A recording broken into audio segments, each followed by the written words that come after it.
I'm Brandon. And I'm Jesse. We're Cannabis School. Having cannabis-infused conversations with everyday people, cannabis companies, celebrities, and your mom. Welcome to The Sesh. I haven't hit a bong for a minute. I think the last time I hit a bong, I almost died in the You wanted this? Ogden River. What's that? Oh, what? You mean you almost died in the Ogden River? Yeah, because I got too baked, bro, and we were drinking beer, and I had it and we were doing the Ogden River, and it was like a little like flat kayak type deal. I asked my buddy if we needed our life jackets and shit, and he's like, "No, we're good. We're the last people to go." And I got fucked up, bro. I should have died. No! Thought I was gonna get hypothermia. It was Jesus. fucked. Shit. So we'll see how this bong rip goes. So last name Rogich. Rogich. Yeah, it's Rogich. Croatian. Okay. Yeah. Yeah, I can see that in the eyes. Yeah. Really? Yeah. Okay. The brow and the eyes. What's funny about Croatia, bro? So I've always wanted to go to Greece. Oh yeah. And so I went to Greece, and then so I was married, and I went to Thailand for my graduation trip from college, and my ex-wife wanted to go to Greece, and I was like, well, if we're going to Greece, we got to hit Croatia too. And Croatia, bro, is like my favorite place that I've been. But when I was in Greece, I was like telling everybody that I'm Croatian, like let them know my last name, and they're like, we don't like Croatians. So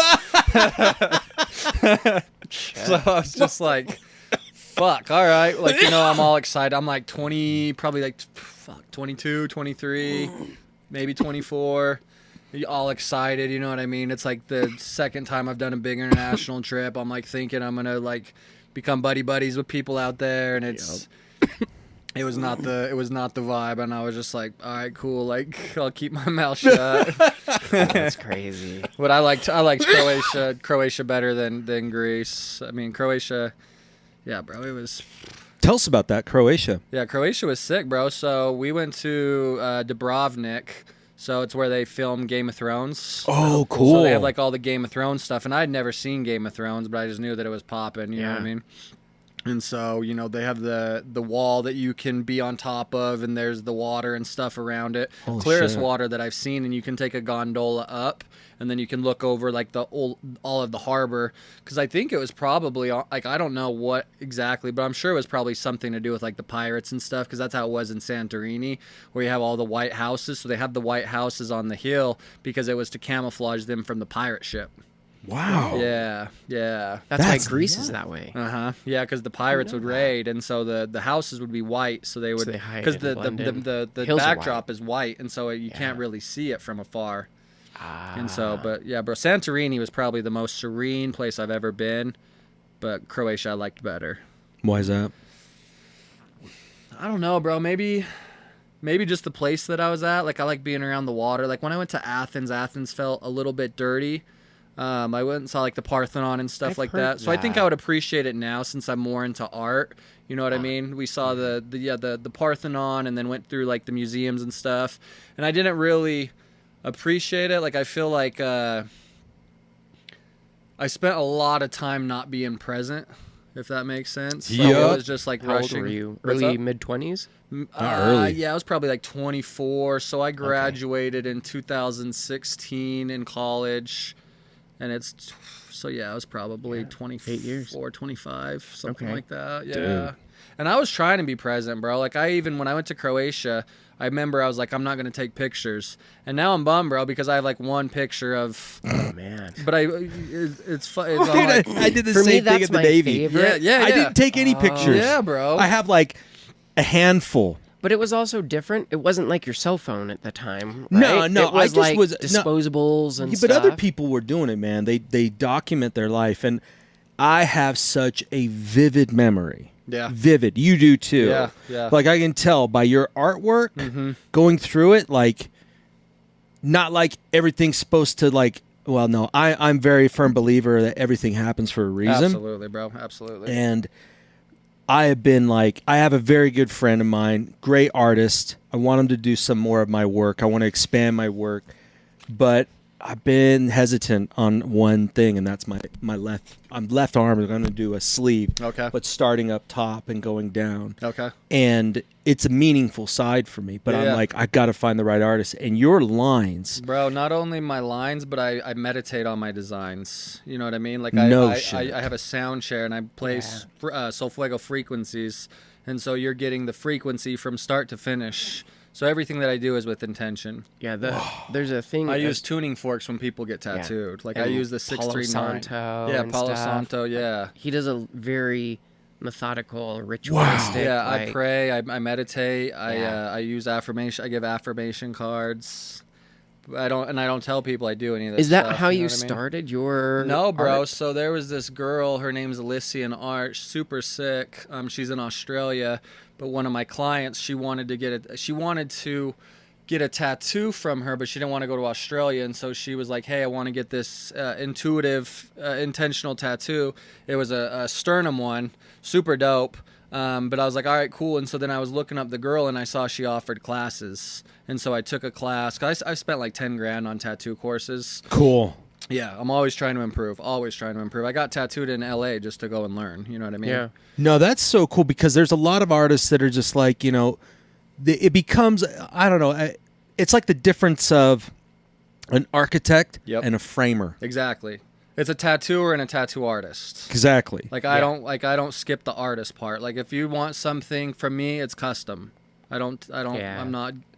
Yeah, you're not in the I'm- business I'm- of no, and tracing. No, bro, and I'm putting my energy into it. So it's like the Yeah. design, I design with the universe. Like when I'm designing, I design with the universe. Like I don't know how to explain that, but I do. No, I And totally it's, get that. and it's exactly what they need. Like this is crazy, bro. So there's a girl, she's gotten tattooed from me a few times, and she wanted an intuitive spine piece. So I'm really big for doing intuitive spine pieces.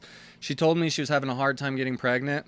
Check this out. I did a maternity symbol in her spine her tattoo. artwork. She got pregnant her next trimester. And Wow. I'm like, there could be the power of the mind, like Yeah. No, but intention. it's intention. I don't know, bro. Like I put intention all the time, and so I believe God has given me the ability to heal people. Like I feel like I'm a healer. You know what I mean? My dad does Reiki. I'm teaching my dad how to tattoo. So my dad will do Reiki, and then he'll imprint the symbol of whatever they need into them and lock that in. Because when you're getting tattooed, bro, that's alchemy at its purest form. Yeah. Like it's changing the DNA structure. And when you Yeah. have somebody who is meditating and they're holding the intention on what they want, and I'm using the 639 tuning fork, which most of the time people are getting tattooed because it's something that's heartfelt. So the 639 frequency is for your heart chakra. And so all of that is going in there. So you're going in with good energy. And so when you have that good energy, you lock it in, and then you can activate that tattoo at any time. And when you activate it, it's like the olfactory, you know what I mean? It's like you smell something. Yeah. But what do you think happens when you have pain? What do you think that does to your body? What do you think that does to your receptors? That's permanent. You know what I mean? Like if you're ever like I can just experience what this tattoo was, and I feel the heart of Christ. You know what I mean? Yeah. Like I have the thorns on my fingers. It hurt. You know what I mean? But I was present through it all.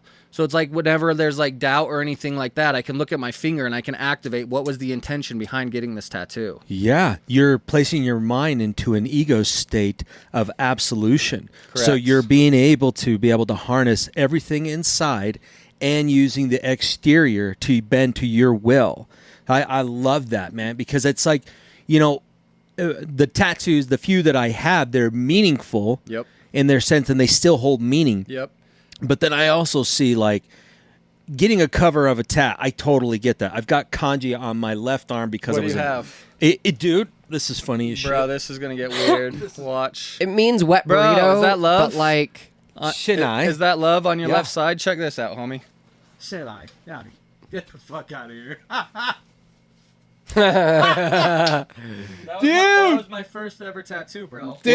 When I was 17. oh, that's crazy. I love it. Yeah, the synchronicities are insane. That's, that's so so cool, Insane, man. bro. Well, Insane. First tat. I mean, you know, too, it was awesome. I go to your Insta, and you're bold, and that's what I love about you already, man. I got my head tattooed. That says a lot. Well, I mean, you know what though? I mean, knowing from intention, like that's really cool. Like Yeah. my friend, he's a great artist, but he's like, give me what you want. He goes, I know what I really enjoy. He loves watercolor.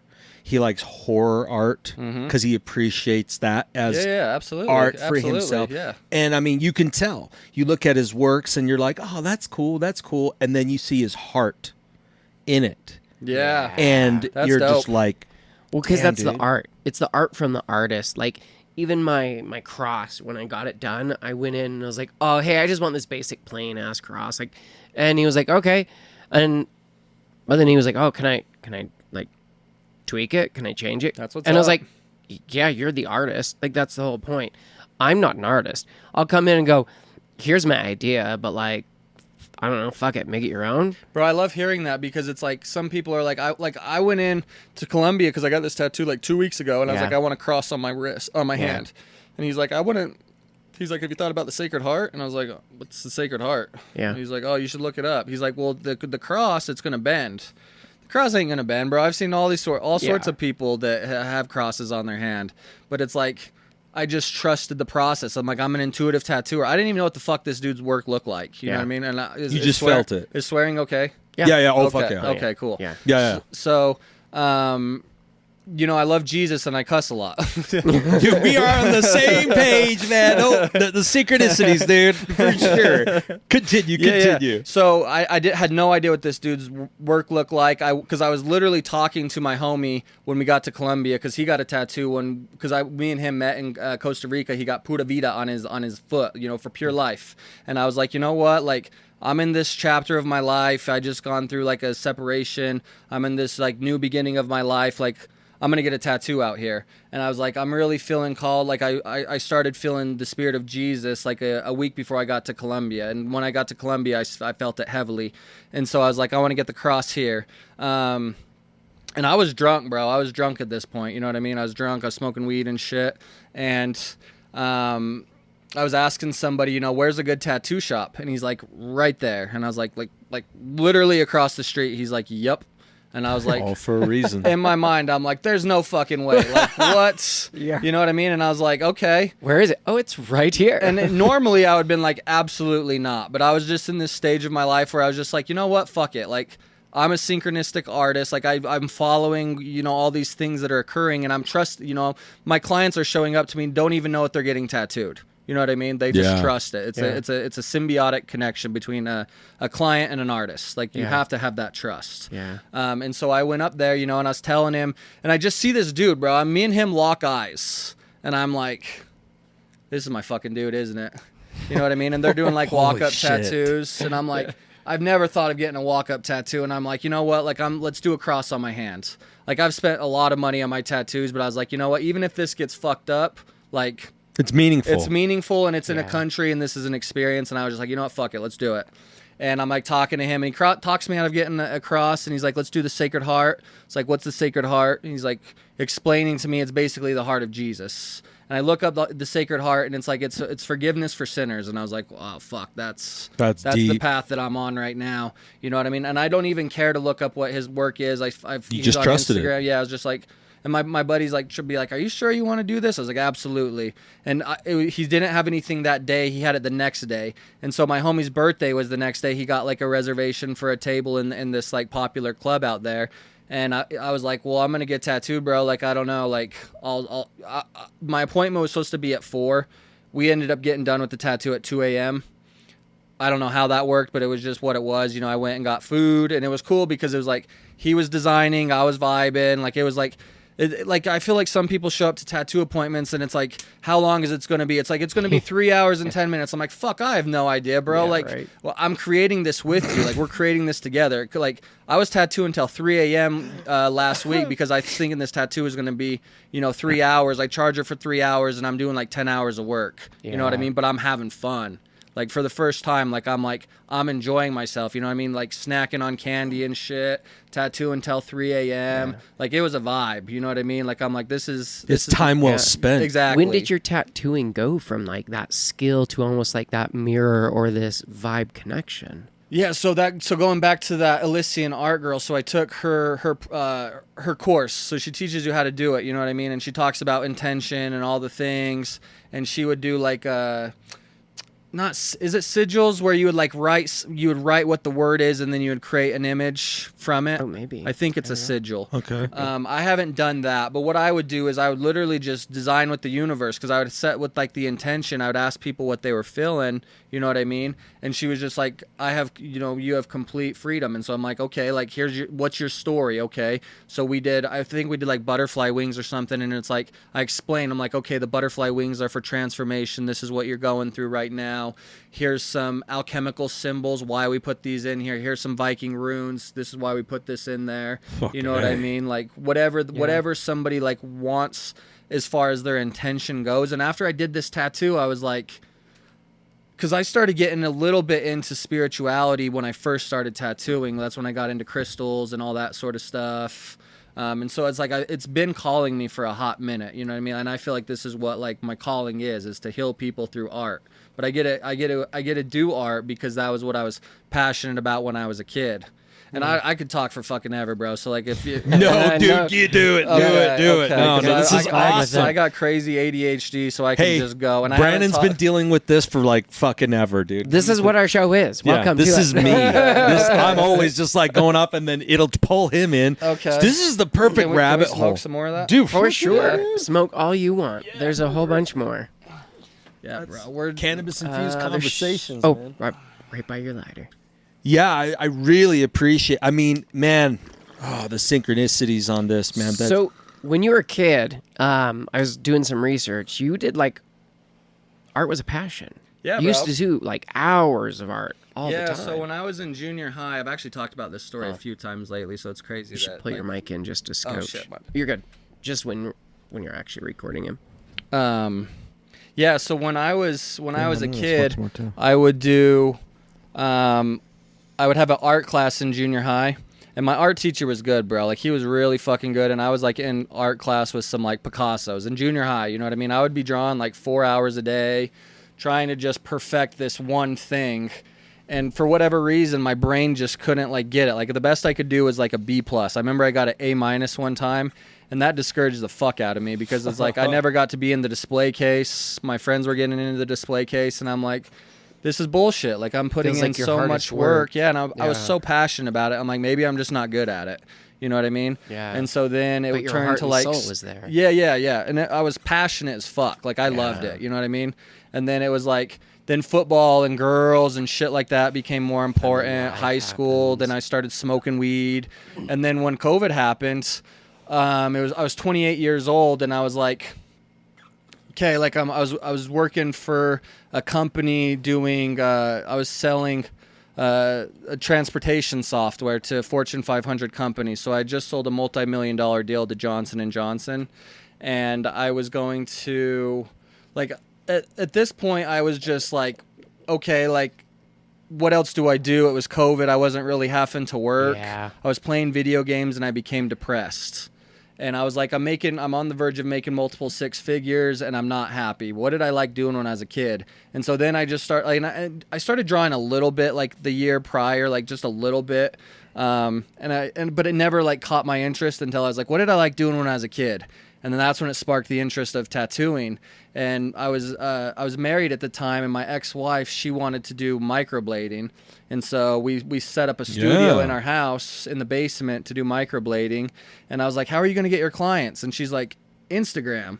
And I was like, how the fuck are you going to do that? Because I was trying to be an online trainer. I've done bodybuilding. I've done 9 shows. And so I was helping people get ready for bodybuilding shows. And I was trying to figure out how to make it as a fitness influencer and an online coach. And it was like, I would be following and unfollowing people all fucking day while I was working, you know what I mean? Just trying to get a client. And I finally got one person who paid me $100 for 1 month. All that fucking work. And so I was like, how are you going to get clients? Yeah. And then all of a sudden there's girls coming over getting microblading and shit. And I'm like, how the fuck are you doing this? Like, this is actually working. And so then eventually she was like, I want to learn how to tattoo. And I was like, well, if you're going to learn how to tattoo, I'm going to learn how to tattoo too. And so then she took a course, and then she brings home a banana, and we're tattooing this banana. You know, I do like a pistol, and it looked like a fucking L, like a sideways L. It was terrible, right? Like, I had no clue what I was doing, but I was like, that was fun. That was fun. Yeah. And so then I went down to 25th Street and I started working on this sleeve because, I started getting tattooed when I was 17 and I started working on this sleeve. And Jeremy, my mentor, he was tattooing me, but I was getting tattooed because I was also like, I want to figure out how to get into the shop. You know what I mean? Yeah. And so I started showing him my work because I was going to apprentice under this other guy because he was a family friend of my wife's family, or my ex-wife's family. And so he was having me just draw traditional type tattoos. And I was like, all right, cool. So I still have my journal or my binder of all the stuff that I was drawing. You know what I mean? Cool. Yeah, it's really dope because I was doing a lot of traditional stuff. But anyways, when I got into the tattoo shop and I was showing him all my work and he's like, oh bro, if I knew you could draw, I would have gotten you in here. And I was like, well, if I get some people in here to tattoo, can I? And he's like, sure. I was like, all right, cool. And so my dad put a post out on Facebook and one of his clients, she was cool, bro. This is a really cool, and am I good to keep rolling? Keep going, dude. Okay. So this was a really cool story. So my first ever tattoo, this was during COVID.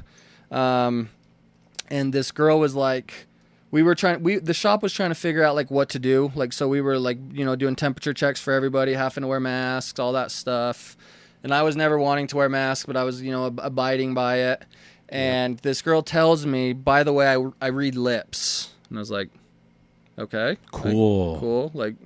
Like almost like I have a goldfish type shit. You know what I mean? Like I didn't put two and two together at all. My dick's 13 inches long, starting at the spleen, right? Correct. Yeah. I'm like, okay, like sweet, sweet, like random shit we know. Yeah, all right, yeah, cool. yeah. Now we're on the same page. Yep. And that's when the random now cloud you go. popped out. The more you know, and you're like, where the fuck did that come from? Exactly. That's But exactly. but it came with a meaning though. Yeah. So a big fucking meaning, bro. So I was like, okay, cool. So we have masks on, and I think we do a temperature check.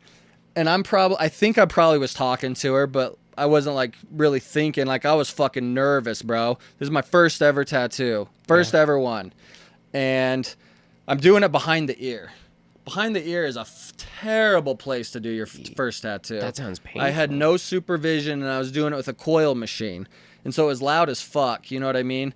And I'm like tattooing her, and I'm sweating bullets, bro. Like I'm literally sweating bullets, and I'm just like, oh my fuck, you know what I mean? And I'm like tattooing her, and I'm like, how's it going? Like, how you doing? Nothing, you know what I mean? We have masks on because this is COVID. And I'm like, oh fuck, this is way worse than I thought. Like, I'm doing shitty. No one's watching me. This girl's not even responding to me. And I'm just like, fuck. Like, I'm done tattooing. Like, this is not for me. I fucked up. You know what I mean? The dude who's supposed to be like helping me, he's tattooing next to me, but he's not watching me. Attention. And I was like, what the fuck? You know what I mean? And then finally, she takes off her mask, and that's when it was like when somebody is deaf and they're like wah, wah, kind of thing. And I mean zero disrespect by that, but that's when I was like, oh, that's what you mean by you read lips. Yeah. And then I realized that she was deaf. And she couldn't hear you. She couldn't hear me. Yeah. Oh my And God. I'm like fucking freaking out, you know what I mean? Because I'm like, I'm tattooing by her ear. I tattooed fake skin like once or twice. I did I still have this too. I tattooed family, and my shading was dots. It was dots, and I was like, I'm starting tattoos. Who wants them? And that's when people just started hitting me up, and I was like, well, I guess I'm a tattoo artist now. Damn. Fuck. So 4 years. I mean, what's that journey been like? I'm sure your art has changed so much in that amount of time. You've changed. You've changed a lot, man. Bro, Yeah. I changed so much in the last 3 weeks. Yeah. Like I'm an entirely different person. Like after finding God, I'm an entirely different person. It's like I'm like aware and I'm awake for the first time. You know what I mean? Like I'm finally present. Like when I was telling you about when I went to, and I was traveled, I've done safaris and shit like that. I've done a lot of cool things. I've been all over the world. And I'm like, I don't feel like I was really present for it. I was laying in my backyard yesterday in the grass. You know what I mean? I just smoked a joint with my dad. And, I'm just laying in the grass and I'm just like, just sitting there, just like, this is life. Like, this is life unfolding. You know what I mean? Like, just super present. And I'm like, why the fuck was I not present like that until now? Like, I've done so much cool shit that I don't even feel like I was even there for. And it makes me a little bit frustrated, but I'm like... Isn't it so hard to be present, though? Like, that initial to learn how to shift out of whatever it was before? It's very difficult. It's like something. I mean, I meditate daily. I'm sitting in the sauna. I'm always doing stuff to try to practice it. But what I realized is when I was tattooing, I was just in a state of flow. Yeah. And that's where I believe a lot of my spirituality came from, is because I was just present and I was allowing the universe, because I would be asking for, knowledge of the universal language. You know what I mean? I would do breath work and I would go to outer space. I would see, the blue guys, their heads. I would, see Egypt and, seeing the scarabs at the bottom and the snakes crawling up and down. And I saw the breath work for? What's that? How long was it that you've been doing breath work for? I think I started doing it like 2 years ago. Wow. Yeah. And that created all this transcendent... Yeah, bro. No, I mean, I've done ayahuasca, I've done DMT, I've done it all. You know what I mean? Like I did psychedelics when I was 17. I did mushrooms for the first time. And, and ayahuasca called to me for like a solid year and a half. And then I finally did it. But breath work, bro, that was more of an intense experience than any other psychedelic I've ever done. 100%. I saw aliens, bro. Like I went down a raft and I saw all the deities, bro. I saw Jesus, I saw Krishna, I saw Buddha. There was like 12 or 15 of them. And I went down this raft, and then I was going down by myself, and then I was like, well, what about my wife? And then all of a sudden this other thing comes in, and then we fucking spiral to the outer space, and then we're like floating around in space and shit. I got a 12-minute recording of this. That's way more wild, intense bro. than any psychedelic experience that I have way more, bro. No, more. Mine was so crazy when I was doing it. Like, it was awesome. The guy who was leading it, man, he had this whole it was just supposed to be. I didn't even want to go to this thing. It was a buddy of mine. He's like, man, we're gonna do breath work, and I'm like, fuck, dude, I'm not gonna get into this shit, dude. I'm stressing out about life. I ain't got fucking time for this. And he's texting me. He's like the nicest guy in the world, Micah. Oh yeah. And he's like, hey man, I'm so excited for you to be there. And I'm like, I am at a point in my life where I'm like, I'm looking for this spirituality, but I'm not finding it. And then all of a sudden I go there, and as I'm going through it, the breath work, it's on autopilot. Mm-hmm. And I imagine, dude, it's crazy. Do you saw Stranger Things, right? Yeah. Remember when that chick's like floating up in the sky and her like, oh shit. So that's me. But imagine this: you're in a dome, but it's completely white, and you can't see any seams. And I'm floating up, and then this guy hits this gong. And when he hits the gong, the entirety of everywhere, just colors, undescribable colors. And I'm just going up, and then I just start. Was it like Tibetan vibes, or? Yes. Okay. Yes, perfect. Yeah. Perfect. Yeah. That's the best explanation. Yeah. I haven't been able to place it. Do you think it. it was like your past life? Yeah. Yeah. And I've had a lot of those experiences. This is fucking crazy, right? My friend, we grew up together. Her name's Amber, and she calls me. She's like, yeah, I talk to dead people. And I'm like, this crazy bitch. Yeah. And then I'm like, yeah, all right, whatever. I believe that shit, though. But no, dude, and she said, dude, it was crazy. We were talking on the phone. She's like, we haven't talked in over 30 years. And then all of a sudden, we're on a phone call, just randomly from a Facebook post. And I said, hey, I don't know why I'm reaching out to you, but we're supposed to talk. And she's like, I've been feeling this for weeks. We start talking, and she's like, yeah, but I do this, but I'm intuitive too. I'm almost telepathic. And she goes, you know this because you do the same thing. And I said, how do you know that? And she goes, because I asked you. Mind? She fucking could, dude. Bro, I've experienced that a few times in the last 4 weeks. That's nuts. No. That's a big rip. Mm-hmm. But thank you, George Jetson. nah, man, she's known me. We've known each other beyond this time, because I told her about my wife's great grandfather, and I never met this guy before. I meet him at a family reunion. We lock eyes, and I've known him. And I ask him, I say, how the hell are you? He says, I'm doing good. He tells me about his life. Was he a spirit? No, he was alive. We were just talking, but we knew each other.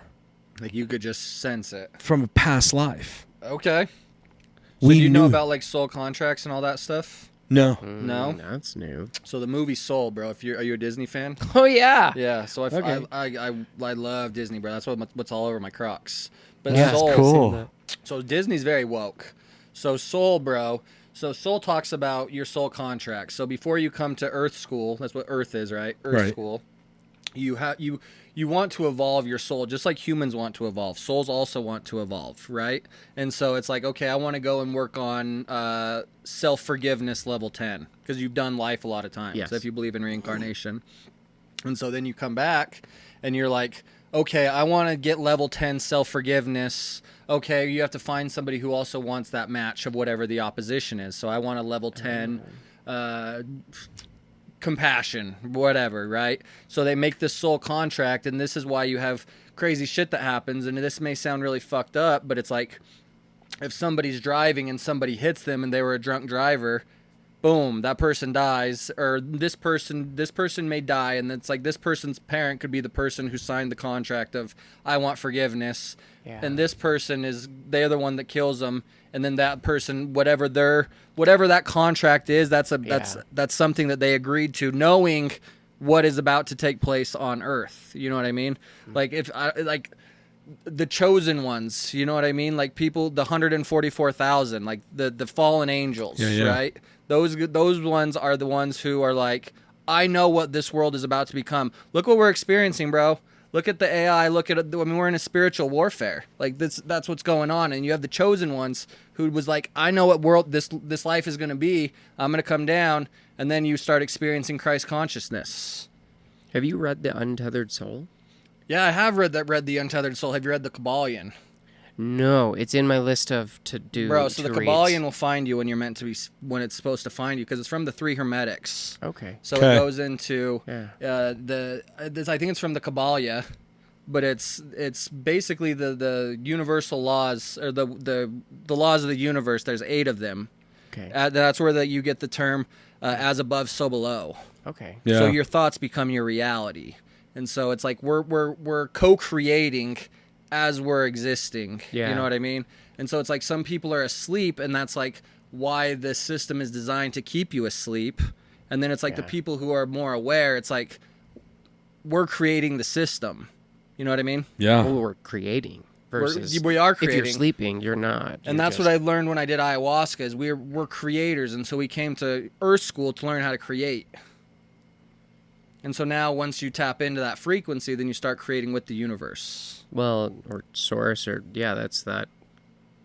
There's a lot of like inventors even over like decades Nikola and Tesla. who were like, hey, 369. these ideas just came into my mind. I was, from source or universe or whatever it was, that they didn't think these ideas into existence. It was there and it was given to them of like, here, build this thing, and this is how it'll all work. And they're like, oh, fuck. And they draw it down, and then they build it, and out comes this incredible invention that now we're like, wait, what?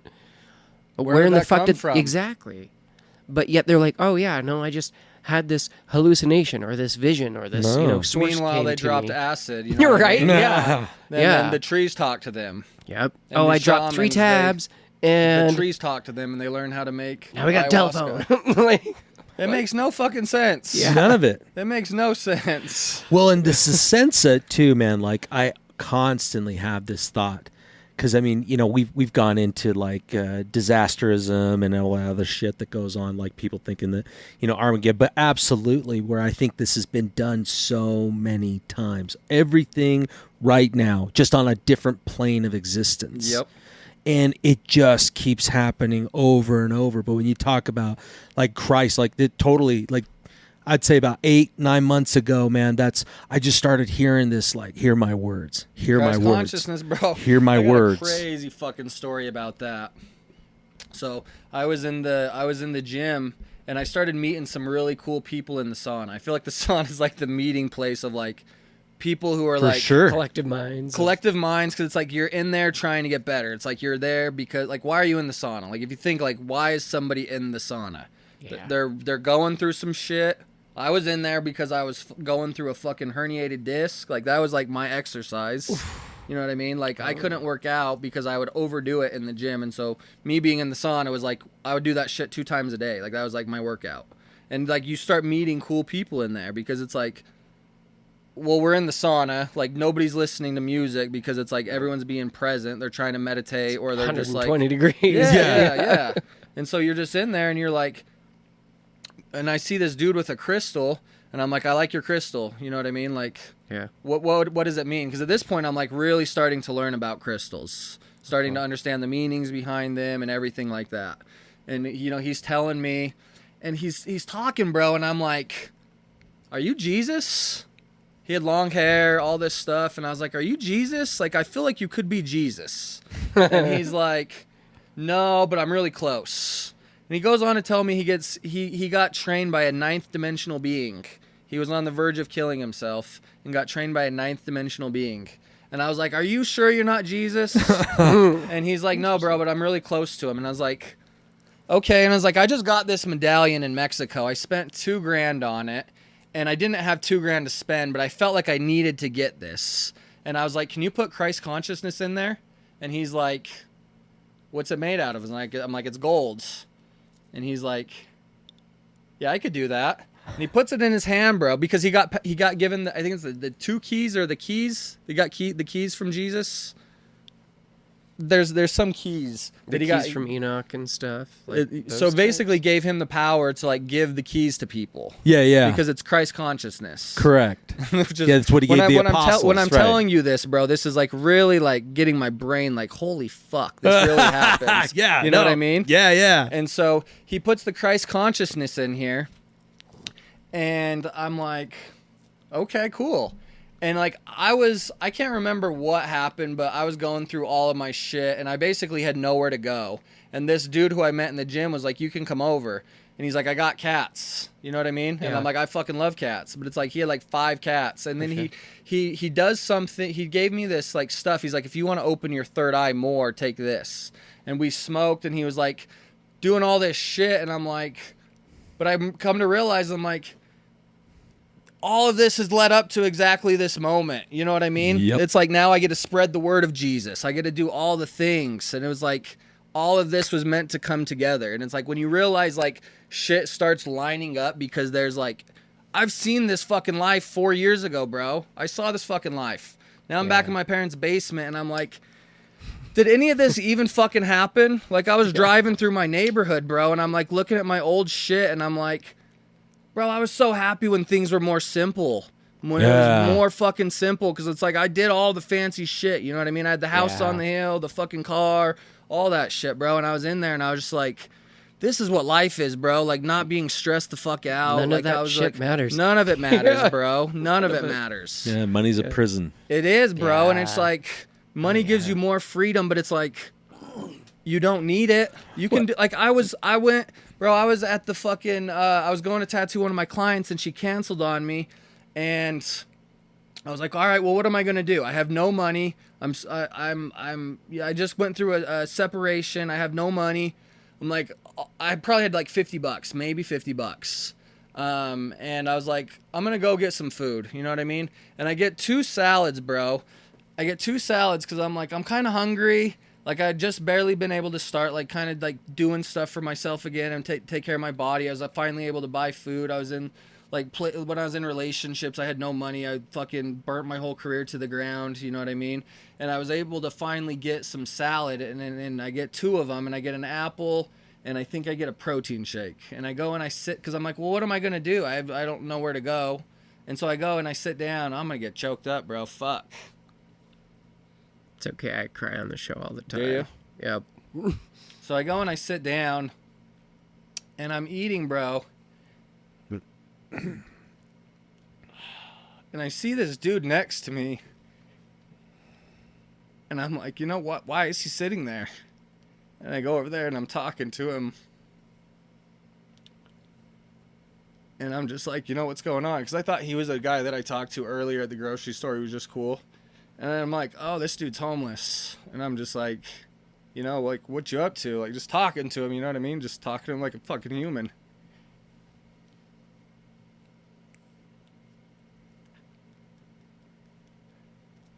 And I'm like asking him, you know, like just trying to have a fuck.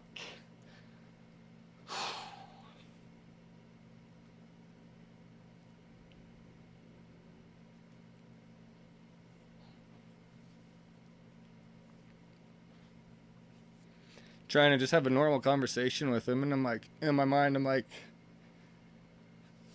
I don't know what to do to help this dude. You know, I'm telling him that, like, God loves him and stuff. Oh. And I was like, oh, I got 2 salads. Like, that's the reason why I got it, you know? But I didn't know that. And I give it to him, and I'm like, you know, God loves you. Like, just, you know, keep thinking the good things are going to happen, and they will. And then it just like...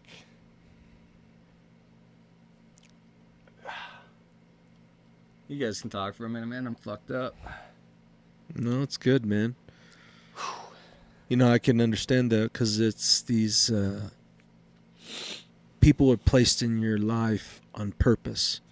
If Yes. you're there and you're ready, and you know, I can relate to that a lot because I've met people just in the last few years that have absolutely changed my life, but I knew I was supposed to meet them. Even like a crazy occurrence, man. Like, I love hearing that because I've been thinking I'm fucking crazy. Bro. yeah, dude, I thought I was crazy too for a while. Really? Because, dude, I was telling you, I kept hearing in my head, like, hear my words, and I'm irritated at this point, and I just pull up my phone. I've been listening to some shit on YouTube, and it was like somebody who's very important has heard you, and like you're gonna get your message out. And like, so you've been hearing shit in your head. I've been listening to shit on YouTube. Yeah. Well, I started listening to the New Testament, and I started going through it, and I started to realize things, and I started to feel differently, and I started to love differently. And the number one person to love was myself, and truly understanding that. And it's not just sitting there holding yourself and feeling all warm and cozy. It's understanding that you matter here. It's not what you produce, what you are. It's what you are, who you are with others, because that's what he asked, right? Just love everybody, forgive people. If you don't forgive them, I'm not going to forgive you. Bro, that's crazy that you experienced that. I was writing people fucking notes, bro. I wrote people notes, letting them know like I'm sorry. Like it was like the scene from Billy Madison where he's like calling him and he's like, hey. Yeah, and he marks him off. He's like, puts the lipstick on. Yeah, oh, okay. He's like, literally, that shit's funny. Oh yeah, and then he shoots him. You know what I mean? Snipes him in the He shoots him again. Yeah, but I'm like, that was the shit that I was doing. But I'm like, I'm realizing, I'm like, there's fucking movies that I've watched that have led me up to this fucking moment. You know what I mean? And I'm like. And then I'm like, okay, I can't fight this anymore. I just have to understand this is what it is. If I just go with the flow and just allow life to guide me, then I end up where I'm supposed to be. Yep. Whenever I try to fight it, there was a time where I thought I was gonna die, bro. I literally thought I was gonna die. I did some like edible or some shit. Like I don't know what the fuck it was. It wasn't even. This is probably Delta 9 or something crazy. Oh, and it said like 50,000 milligrams for like one. And I'm like, what the fuck? You know what I mean? Like, I have no idea what this is. And me and my homie are like, how many do we take? And we're like, let's... The whole package. Fuck it. Sign me up. No, but we're going to space. Your subconscious was crying for this. Something to pull you there. Yes, bro. And I like, you remember the shit from the movie Bruce Almighty? Yeah. You know how he brings the moon in? Yeah. I was looking at the moon, bro, and I swear to you, it was small, and then I look away, and that motherfucker was in my face. In my face, bro. And then I'm like, I literally think I'm going to die. And there's 3 movies that overplay in my head: The Matrix, Groundhog's Day, and Fight Club. And so I start taking note of like what all that shit is. Yeah. The Matrix is getting unplugged. Right. Like, and that's a whole fucking rabbit hole we can go down. Yeah. Then you have Groundhog's Day, which is living every day on repeat, which is what people do. Yeah. That Joe Rogan talks about it. People, you go in a box to fucking drive in a box to get outside. Get the fuck outside. There's a 9 Inch Nails song that talks about that. About how he talks about how he can predict the future because he lives the same routine. Yeah. So it's all about that and just being able to break away from it. Well, and that's anything is so fucking easy when you think if you just do the same thing every day, bro. I did bodybuilding and it's like I ate the same fucking thing every day. I was an NPC as a bodybuilder. You know what I mean? It's your habits and that, but they're the routines that we set, and that's what puts us into our lives. Yeah. That we have.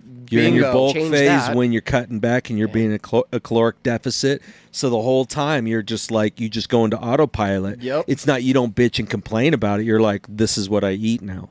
This is how long I sleep. Yeah. This is when I stretch. This is when I do cardio. So you have to have this ever evolving, which is perfect. Bodybuilding is a perfect way to be able to be an adaptable human being. Yeah. Try bodybuilding. Yeah. You know, I tried amateur stuff like that when I was younger. Now I'm getting back into shape in my late 40s. Good for you, bro. Dude, I'm trying to get back to it, man. I'm starting to lose too much. I feel like I'm losing too much weight. I'm 180 now, and I'm like, Are you? but that's just my mind fucking with me. See, I just wanna what feel I do, good. bro, is I just stop looking at the fucking scale. Me too. Like, I feel great, and I looked on the scale, and I was 177, and I was like, what does that mean? Yeah, that's what I was thinking. What does that mean? 177? I'm like, It used to be different. I competed at 195, lean as fuck. You know what I mean? Like lean, like shredded. Like I was doing hella steroids. Bro. Were you doing bulking like 230, 235? So the biggest I got to was I almost hit 230. I think I hit 227 because I remember me and my homie we were lifting and shit, and that motherfucker was huge. And I was like, I'm gonna catch him. I was 227. I was like, if I hit 230. Damn. That's what's up. You know what I mean? But I was taking everything under the sun. Like my plan was go IFBB. Like I was too. set on that shit. Were you? Yeah. Hell yeah. I was juicing my balls off. But bro. dude, it stopped me when I was at the first because I was really wanting to get into it because I could only get to like 175. Okay. And I grew up. I mean, when I graduated high school, I was 140 pounds. Okay. Then I went straight into the Navy. Oh, and shit. then I went from boot camp for 140. When I graduated boot camp, I was 150. And you were fucking just grovel. Oh, yeah. I mean, you had 1 minute to eat, so you're just packing. Yeah, just pack and move. Yep. And it wasn't even hard, but we're just doing more calisthenics because I was in high school. I'd go lift weights with my friends and you're just like, and I had this one guy in there. His name was Ricky. His nipples as long as my fucking pinky, and you're like, that guy's juicing already. Like, why? When you know that shit, you're like, I mean, even when I started doing it, I started doing Hemogen and Anadrol, and I was taking the we pills. live the same fucking life. I know, right? I was fucking benching bunks, bro, because we were in a holdover bay. We were doing dips and shit with cleaning materials and shit. We had like a whole it was like Fight Club, but it was workout club. Yeah. And we were stuck in holdover bay, bro, and we're eating fucking peanut butter and jelly that we would steal from the PX or not the PX, the Chow Hall. Yeah. And we're just going ham, bro. Like just trying to keep it on, and that was the coolest part. Because we're like, we don't have anything to do. Let's just get fucking huge. Oh, dude, it was the best when I was on deployment. That's when I shot up. Yeah. I went 160 to 185. Fuck yeah. And Jesus. my parents, they saw me after I went on. Did your ego go through the fucking roof? Dude, I didn't know. I didn't know until my parents, because my mom didn't recognize me. Really? Because this skinny kid. Did you have a hard time taking your clothes on enough? Oh yeah. Yeah, me too. I couldn't like, put my socks on, bro. Dude, it was weird because shit. I wore nothing but small and mediums all throughout like high school and stuff, and I thought I was buff and shit. Yeah. And then I got back. My dad's like, "Damn, you got big," and it's that addiction, that was feel. pro hormones for me. 15 pounds my senior year. Dude, when I started though, I was 180, 175, and I get up to 180, and I would just keep fluctuating. I got on that shit. I kept on it for a while, like 3 months, and then my nipples started hurting, and I threw that shit away. Shit. And I'm like, I'm not going Started there. getting gyno. Yeah, well, I started to feel that first part of it, and I luckily didn't. But I had friends over there, dude. They get like literally, you could. He could be like ironing clothes and just hang them on there. Just a slight chill in the room. He could just hang the clothes on their hanger right on his nipples. Like it was just. So weird. It is. It's super So weird, dude. Or they'd start full on developing tits, and you're like, bro, I scale it back. You probably want to I get have on an thankfully anti-estrogen. not seen a girl with nipples as long as my fingers. So, Dude, but it's scary now, man. The bodybuilding world is scarier now. Oh, bro. Trend is just People are homeboy was dropping at 24. You got Rich Piana, who you know, I think he did like coke or some shit. But it's he did a stupid stunt, dude. He snorted a bunch of his pre-workout. Well, fucking Greg Plitt did the same shit, bro. He thought he could outrun a train. Like, at what point do you you got to figure it out at some point. Yeah. Like, bro, this train, like, what happens if you trip? Yeah. What happens if you trip? Yep. Squeeze. You're fucked. The amount of times that dumb shit has happened to me for no fucking reason, like... Oh, yeah. It just happens. But to your point, man, of, like, how money doesn't really... Like, if you know about... Which you know a lot about... I mean, you bring up Rich Piana. I'm like, I love that guy. Ronnie Coleman, bro. I met that motherfucker in high school. And he grunted at me, bro. When I asked him for an autograph, I was so excited to see him, bro, because I was like, lightweight, baby! You know what I mean? Like, I was about that shit. I had the Arnold Encyclopedia, all of it. And it's like, I'm like, can I get a picture with you? Because I didn't want to pay $50 for his autograph. I was like in high school. I'm like, I don't don't have money. And like, why the fuck would I pay you for an autograph? I was like, can I get a picture with you? You know what I mean? And I'm like, what the fuck, bro? And it's like, we have a picture and we're shaking hands. But it's like, that made me not like you as much. Yeah, now he's all like he's old. Hurt, bro. His hips are like replaced and shit. He should have never got back surgery. Yeah. He said when he did that, now he's like crippled. Well, in his documentary, bro, he's talking like he was in a cane, bro, and he's like, I can barely. But what I respect about him, bro, is he's like, I would do it all again. Yeah, you know what I mean. And that's where I'm at with tattooing now. I'm like you know, fucking tattooing and causing my own pain. Like, I'm like, you know, I got a bulge disc and shit. I couldn't tattoo for 2 months last year. I couldn't tattoo for 6 fucking weeks, you know, for 6 weeks, like 2 months ago. Like, you know what I mean? And it's like, but I'm like, I fucking love that. Like, to be like, I will fucking die doing what I love. I'm like, I fuck with that. You know what I mean? Yeah. I'm like, I don't want any relationships because it's like, it's just me and the art.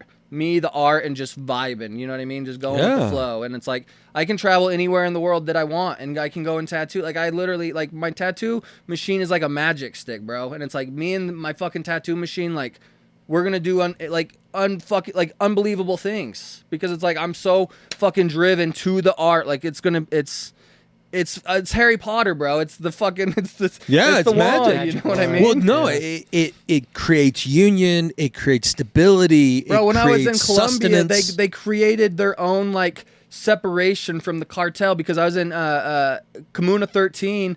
And it was like, that place used to be ran, like, that was like the fucking ghetto of Colombia. That was the cartel. That was the military who were crooked. Like, there was gun holes. There was fucking bullet holes in the wall, bro. And there was art around it. And it was like, yeah, these were fucking bullet holes, because the dude who gave us the tour, he's been over there for over 30 years. He's like the last 3 in there. And he has got that, but like, that place got touched by Jesus, bro. There's a big Jesus statue out there. Yeah. And it's like, but my friends, like, the art is what created the union. Like, that's what, like, people would, you know, be wanting to go to other territories in the cartel. Like, you can't come here. And they're like, well, we're doing a mural. Like, are you going to shoot me? Like, I'm going to do this mural. It's like that. Yeah. The art is what, like, and that place is covered in beautiful art, bro. I've never seen such good artists in my life. I tried to stay out there. Yeah.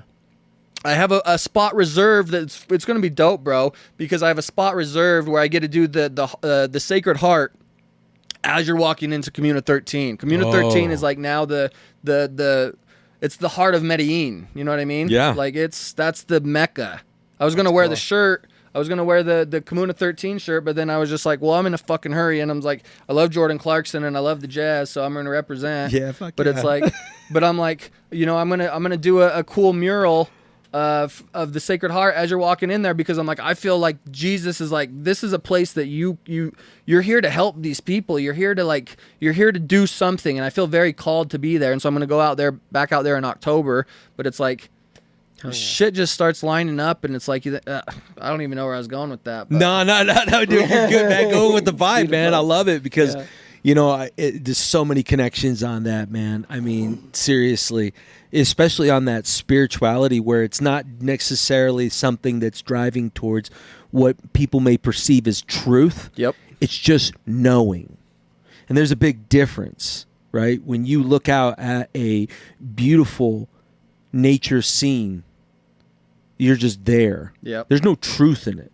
You're present, and you get to experience that. And that's what this life's about, is experience. Exactly. That's all you have at the end of the day. Material things don't matter. All you have is experience. Well, but it's great, man, because like you truly can live the life of an apostle. Because what does that mean? I've been wanting to learn more about all this stuff. Like what is that to you? To me, well, here's what my interpretation would be from that. So you were talking about how you have this magic wand, right? And it could literally take you anywhere in this world. Anywhere. So when Jesus was telling his disciples to be able to go out, and they would go out, and he's like, but don't take anything with you. Don't take any money. Don't take any food, but you won't need it. And the reason why is that when you go to serve, you will always be rewarded. When you go to take, you will only have so long. Because you may have all of these riches in life, right? Cool shit, all that other fun stuff. But you still, I mean, I've known lots of really wealthy guys. Yep. And they're miserable as fuck. Yep. Bro, I swam in the fucking shark's den of that shit. You know what I mean? Like helicopters, Lamborghinis, all this shit. And it's like I used to think that I wanted that. And it was pay to play, bro. And I was like, fuck that. I ain't paying shit. Like I paid $60,000 to work with somebody for 6 months. I paid $6,000 to go to his fucking house. It's insanity, bro. Was his name Paul?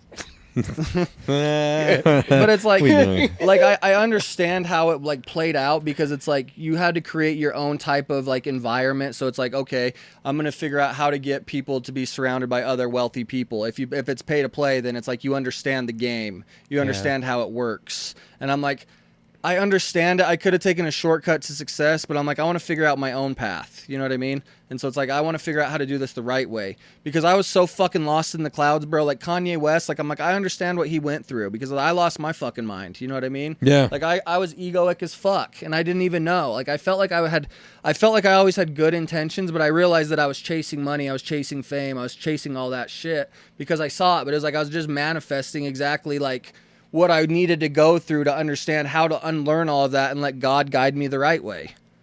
Unlearn your programming and but your art is now that you could follow that way realistically, because art is what saved my life, bro. Well, if I it's didn't have connection. art, I would have died.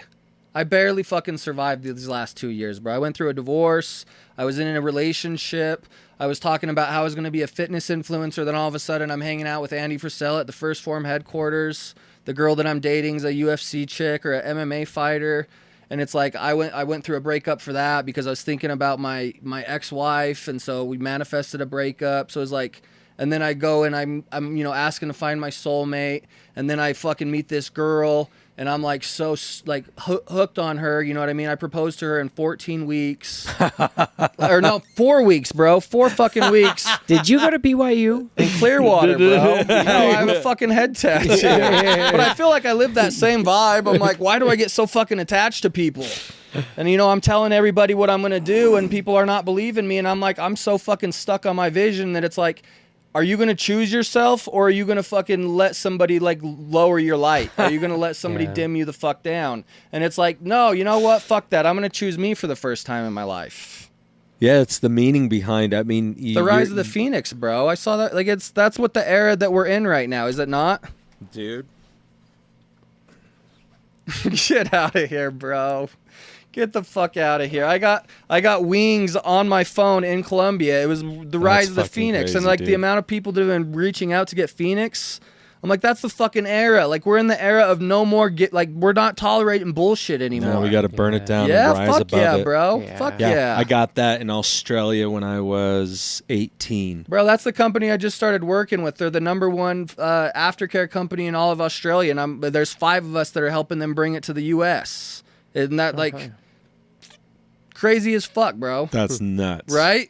The synchronicities. Dude, that's crazy. That's crazy because, that's the thing. Like, even with this one, I'm looking at it and it's so meaningful. My last son, he's named Phoenix. No way. Yeah.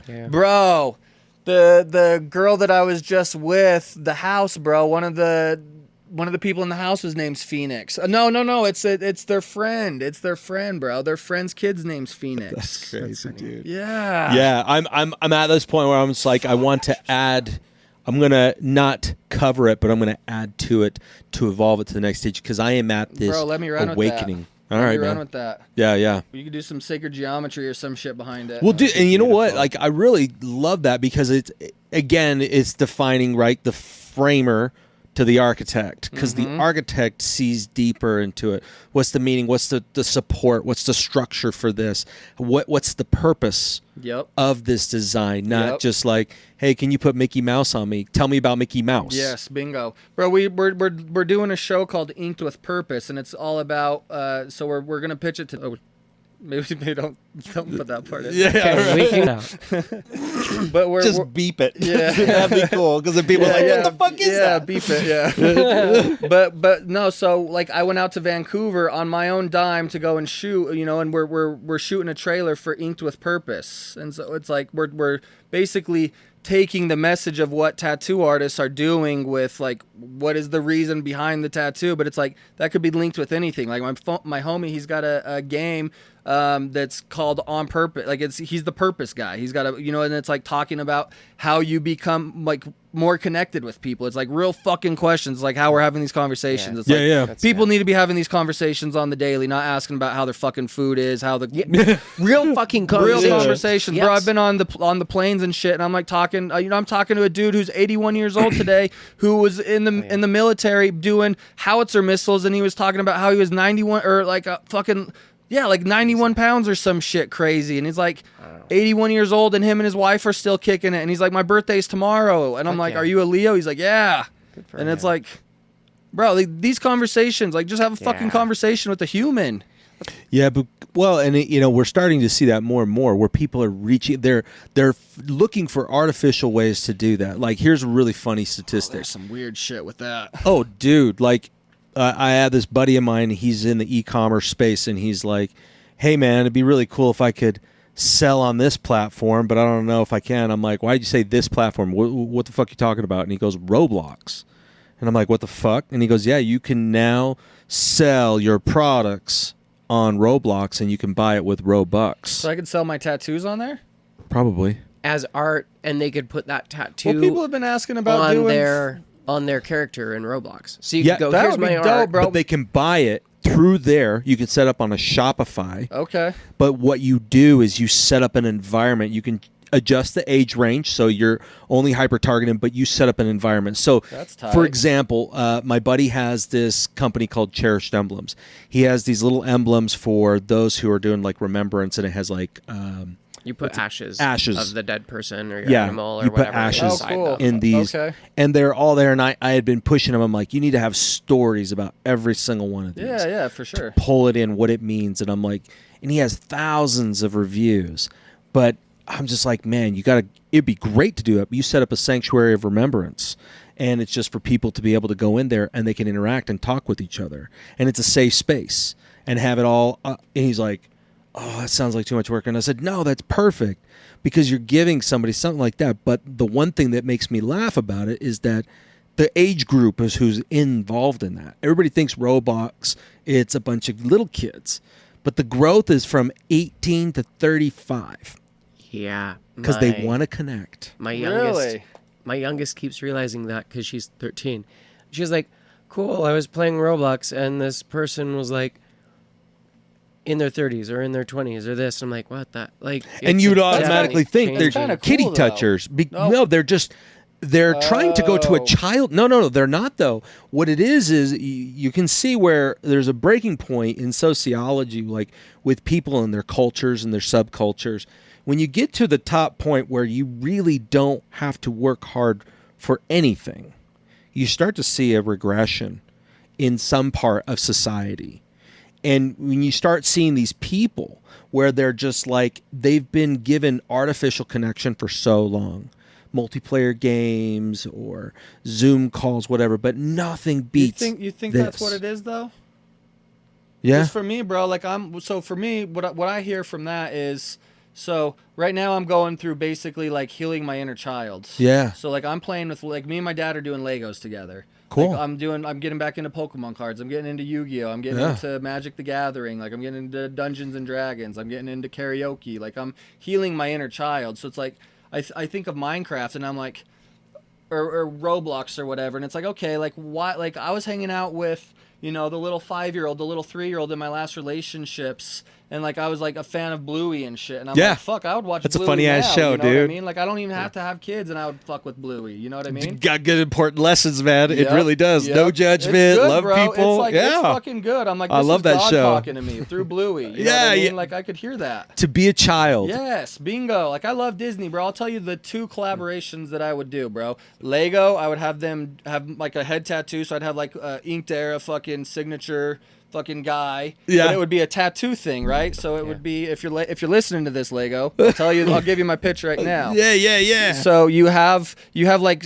tattoo chairs and shit like that, and you have like these little Lego guys that are and in the box like you have the guys that are standing up tattooing and shit, because it's like they're obviously about tattoos, because in Soul like there's a clip where if they go out of the frequency, you know what I mean? Yeah. And so it's like, okay, this is the proposal, and it's like you have Legos that are tattooed, you know what I mean? You have Legos that have no shirts and they have tattoos and shit on them. It's like, but it would be a cool signature line. Yeah. And then the second one would be to have a tattoo shop in downtown Disney.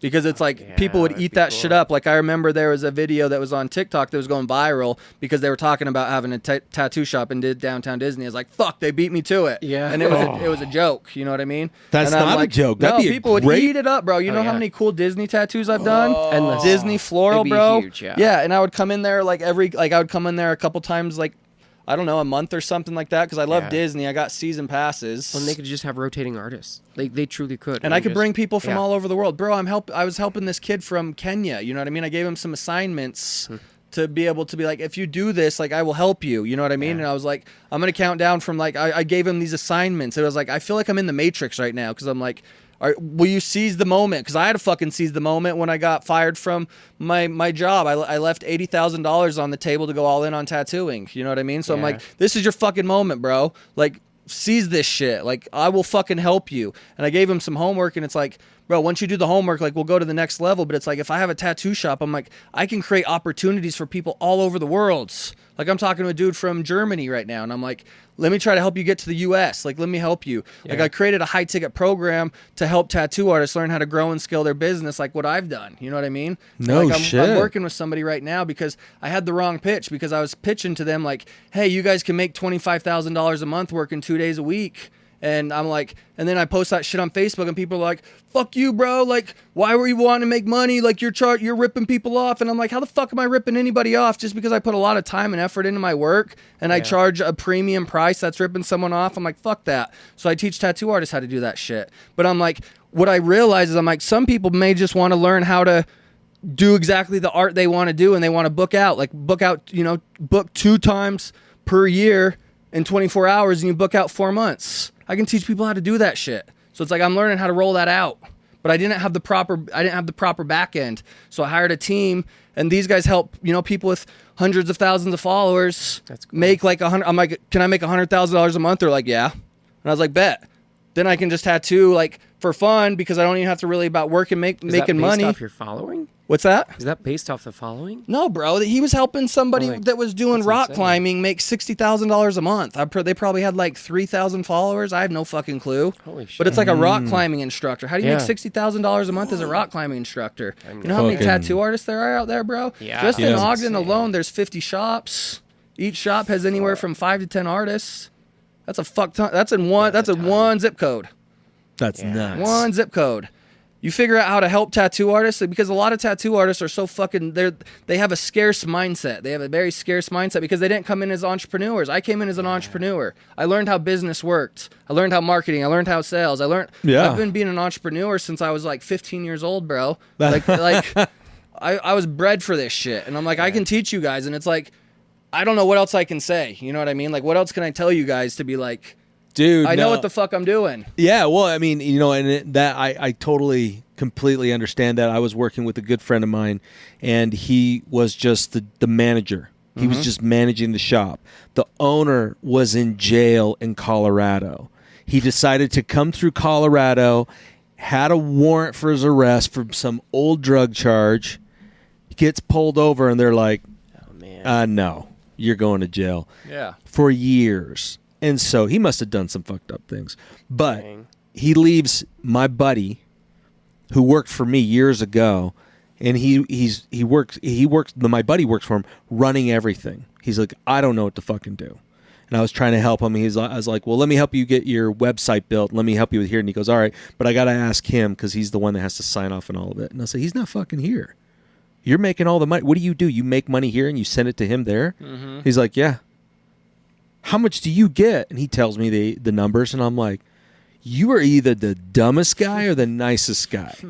I'm going to lean on the latter. Mm-hmm, mm-hmm. And he's like, yeah, but, and I'm like, no. And dude, watching how, it's worse than like guys who say they have a construction company, they put a ladder on their Honda and they have a small toolbox, mm-hmm. right? That's the way I see a lot of shitty artists come out where, yeah, they were good at doodling.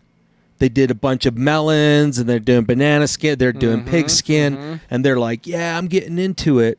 And then they just fall into a niche. Oh, I only do tribal. Oh, I only do... Evolve. Right? Don't make a fucking excuse. Bro, what I realized, so this is actually pretty trippy. So I ran into a dude who...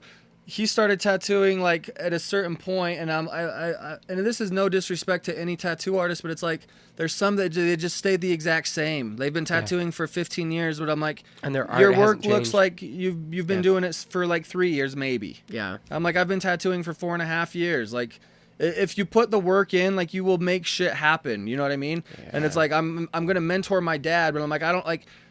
If I tried to even tell people I could help them with tattooing, they'd be like, fuck you, bro. Yeah. What makes you think you're better than me? I'm like, nothing makes me think that I'm better than you, but I've learned how to fucking grow as an artist. I've learned how to book out whatever style. Like, I wanted to be on Ink Master, but then I'm like, I realized, I talked to people who won Ink Master and shit, and they just fill you full of alcohol, and they keep you fucking locked up for 3 months. And I'm like, fuck that. I was like, I don't even need the fame. I don't give a shit about any of that. I'm like, let me fucking compete.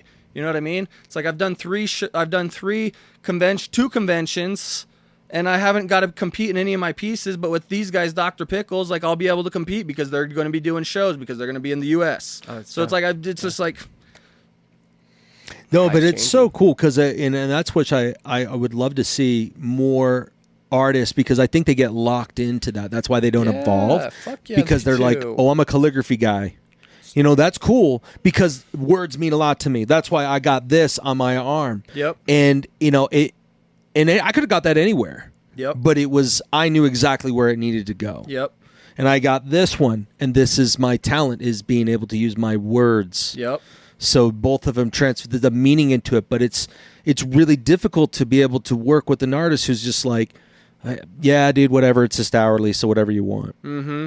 You're like, bro, I literally am putting I want this shit to really fucking mean something to me. I want it to look really fucking good. Like if I'm going to get brain surgery, I'm paying top dollar. You know what I mean? If I can afford that shit, I'm getting top fucking dollar. You know what I mean? I mean, so Timo works, so. Timo. Yeah, I mean, that shit does. Timo surgeon. That shit does. I mean, that's what I see with art, because I'll see people do that. And I charge a premium, bro. Like I charge a premium. As you should. And it's as you should. But then I started feeling guilty because I'm like, well, fuck. Like I want to be able to be for everybody, and then I'm trying to give people the options to do payment plans and shit, and that's when I'm like, well, fuck. Like just tell me what you're like. Be honest with me. Let's have a fucking human conversation. Be honest with me. Let me know what you can afford. And I'm like, okay, well, this is what and I dropped my prices. I dropped down to $2,000 per day. I was charging $2,800 when I was only 2 years into tattooing. Like this is what I could help tattoo artists do, but then I'm like, then I got my homie who's been tattooing for a long time, and he charges $1,700, and that motherfucker's good. And I'm like, I would love to be able to charge $1,500 to tattoo somebody and just be able to do dope fucking art all the time. But it's like I can only tattoo like 2 days a week, bro. My body's deteriorating, and it's like I'm trying to let artists know, like, if you keep fucking going down the same path, you're gonna get the same fucking results, which is gonna be burned the fuck out. You're just not even going to be fulfilled, bro. Like the guy who I learned from, it's like he was miserable tattooing, but it's like he's been doing it for fucking ever, and he's been getting walked all over, and it's like his body fucking hurts. He's having to take pain meds and shit, and I'm like, I'm trying to help you guys fucking swim out of the gutter, bro. Like it's either sink or swim, and it's like you're gonna fucking sink if you don't have an action plan, if you don't have a direction, if you don't have somebody guiding you, you're gonna fucking sink. Yeah, no, tattoo artists sound very similar to cannabis companies. Yeah. Where they just they get into it because they love it. They love art or whatever it is. Speaking of, Yeah, bro. Go. who did you get these guys from? This is fire. They're up in Salt Lake. Salt Yeah. Lake? Yeah. Oh, really? Yeah. Yeah. Downtown. Yeah, Dragonfly Wellness. I'll send you the link. Yeah. Yeah. Yeah. Bro, I've been wanting to get in the cannabis industry. Yeah, well, we'll make an introduction to Nerith. Fuck yeah. Yeah, he's upper in there. In Salt Lake? Yeah. With Dragonfly's part of the upper echelon of the company. Oh, sick. Totally introduced. He's got Yeah, these this is fire, bro. This amazing. is smooth. Oh, dude, we went down, visited their grow. I had to throw away my Do clothes. they like joints and do they like joints and shit? No, because No. it's Utah. It's only medical. So you have Yeah. to get a medical card here. But anyone with chronic pain lasting longer than 2 weeks can get a medical card. We'll get you Yeah, my taken care back of on is that. Fucked. Yeah, We'll get you taken same. care of. Okay. Yeah, so that's easy peasy. We'll get you. Yeah, we'll get you Connected. taken And care of. I yeah, we're good. Hell Yeah, dude, it's amazing.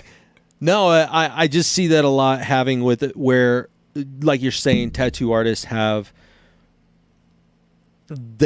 it's all hand to mouth, and especially if you're working in a shop as an artist instead of just owning the shop, which is hard to do on its own. Most of them don't even know how to run a business. They know how to do the art, and so what I hear from you is you're building a system for that, right? Mm-hmm.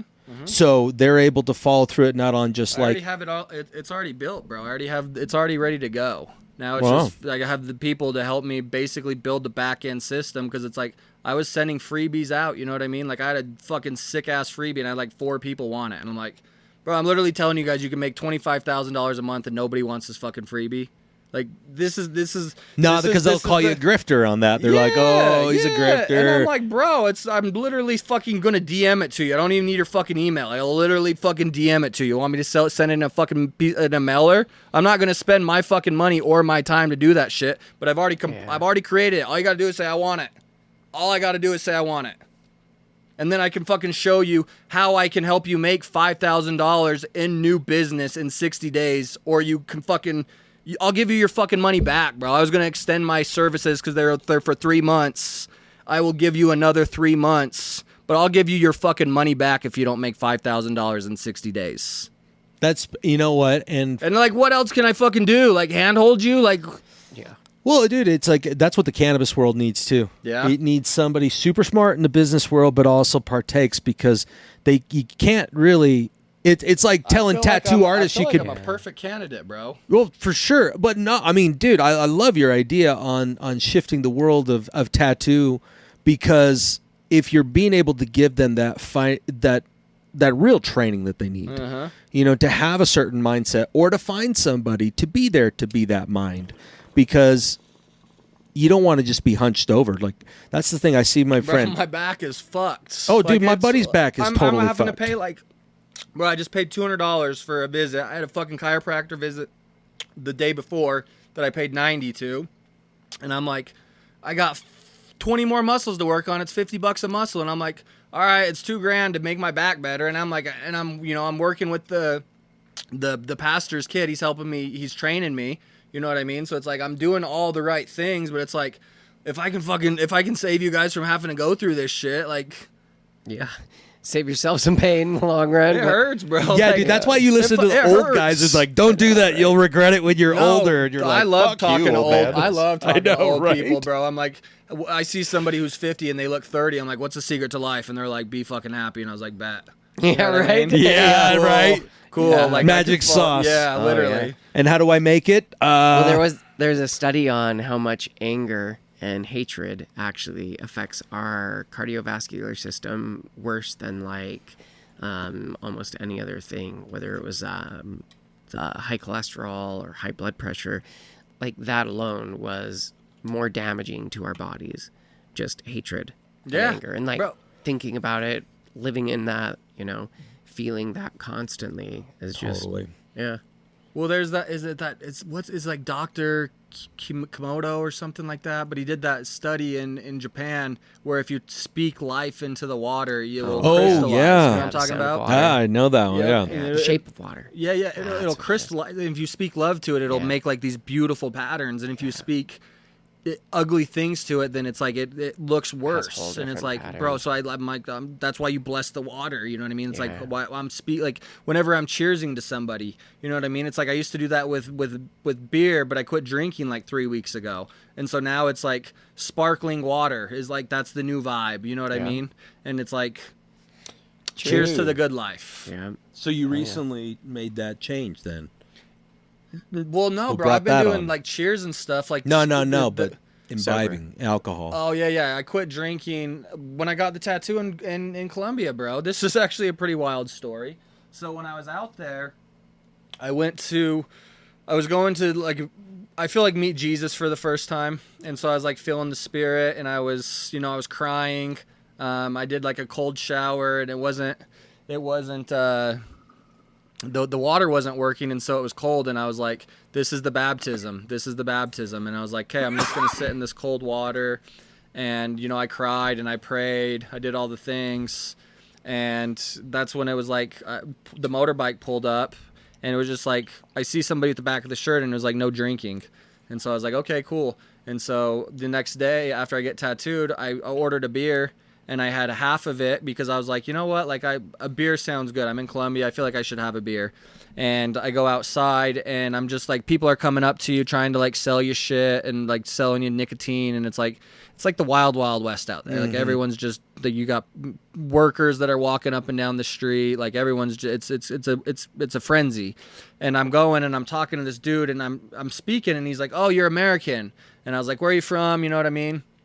And we're talking, and he's like saying like some things to do around the area, and I was like, I think I might have said like, what's going on for like single guys? He's like, I don't know, I don't go to the bar, I don't drink.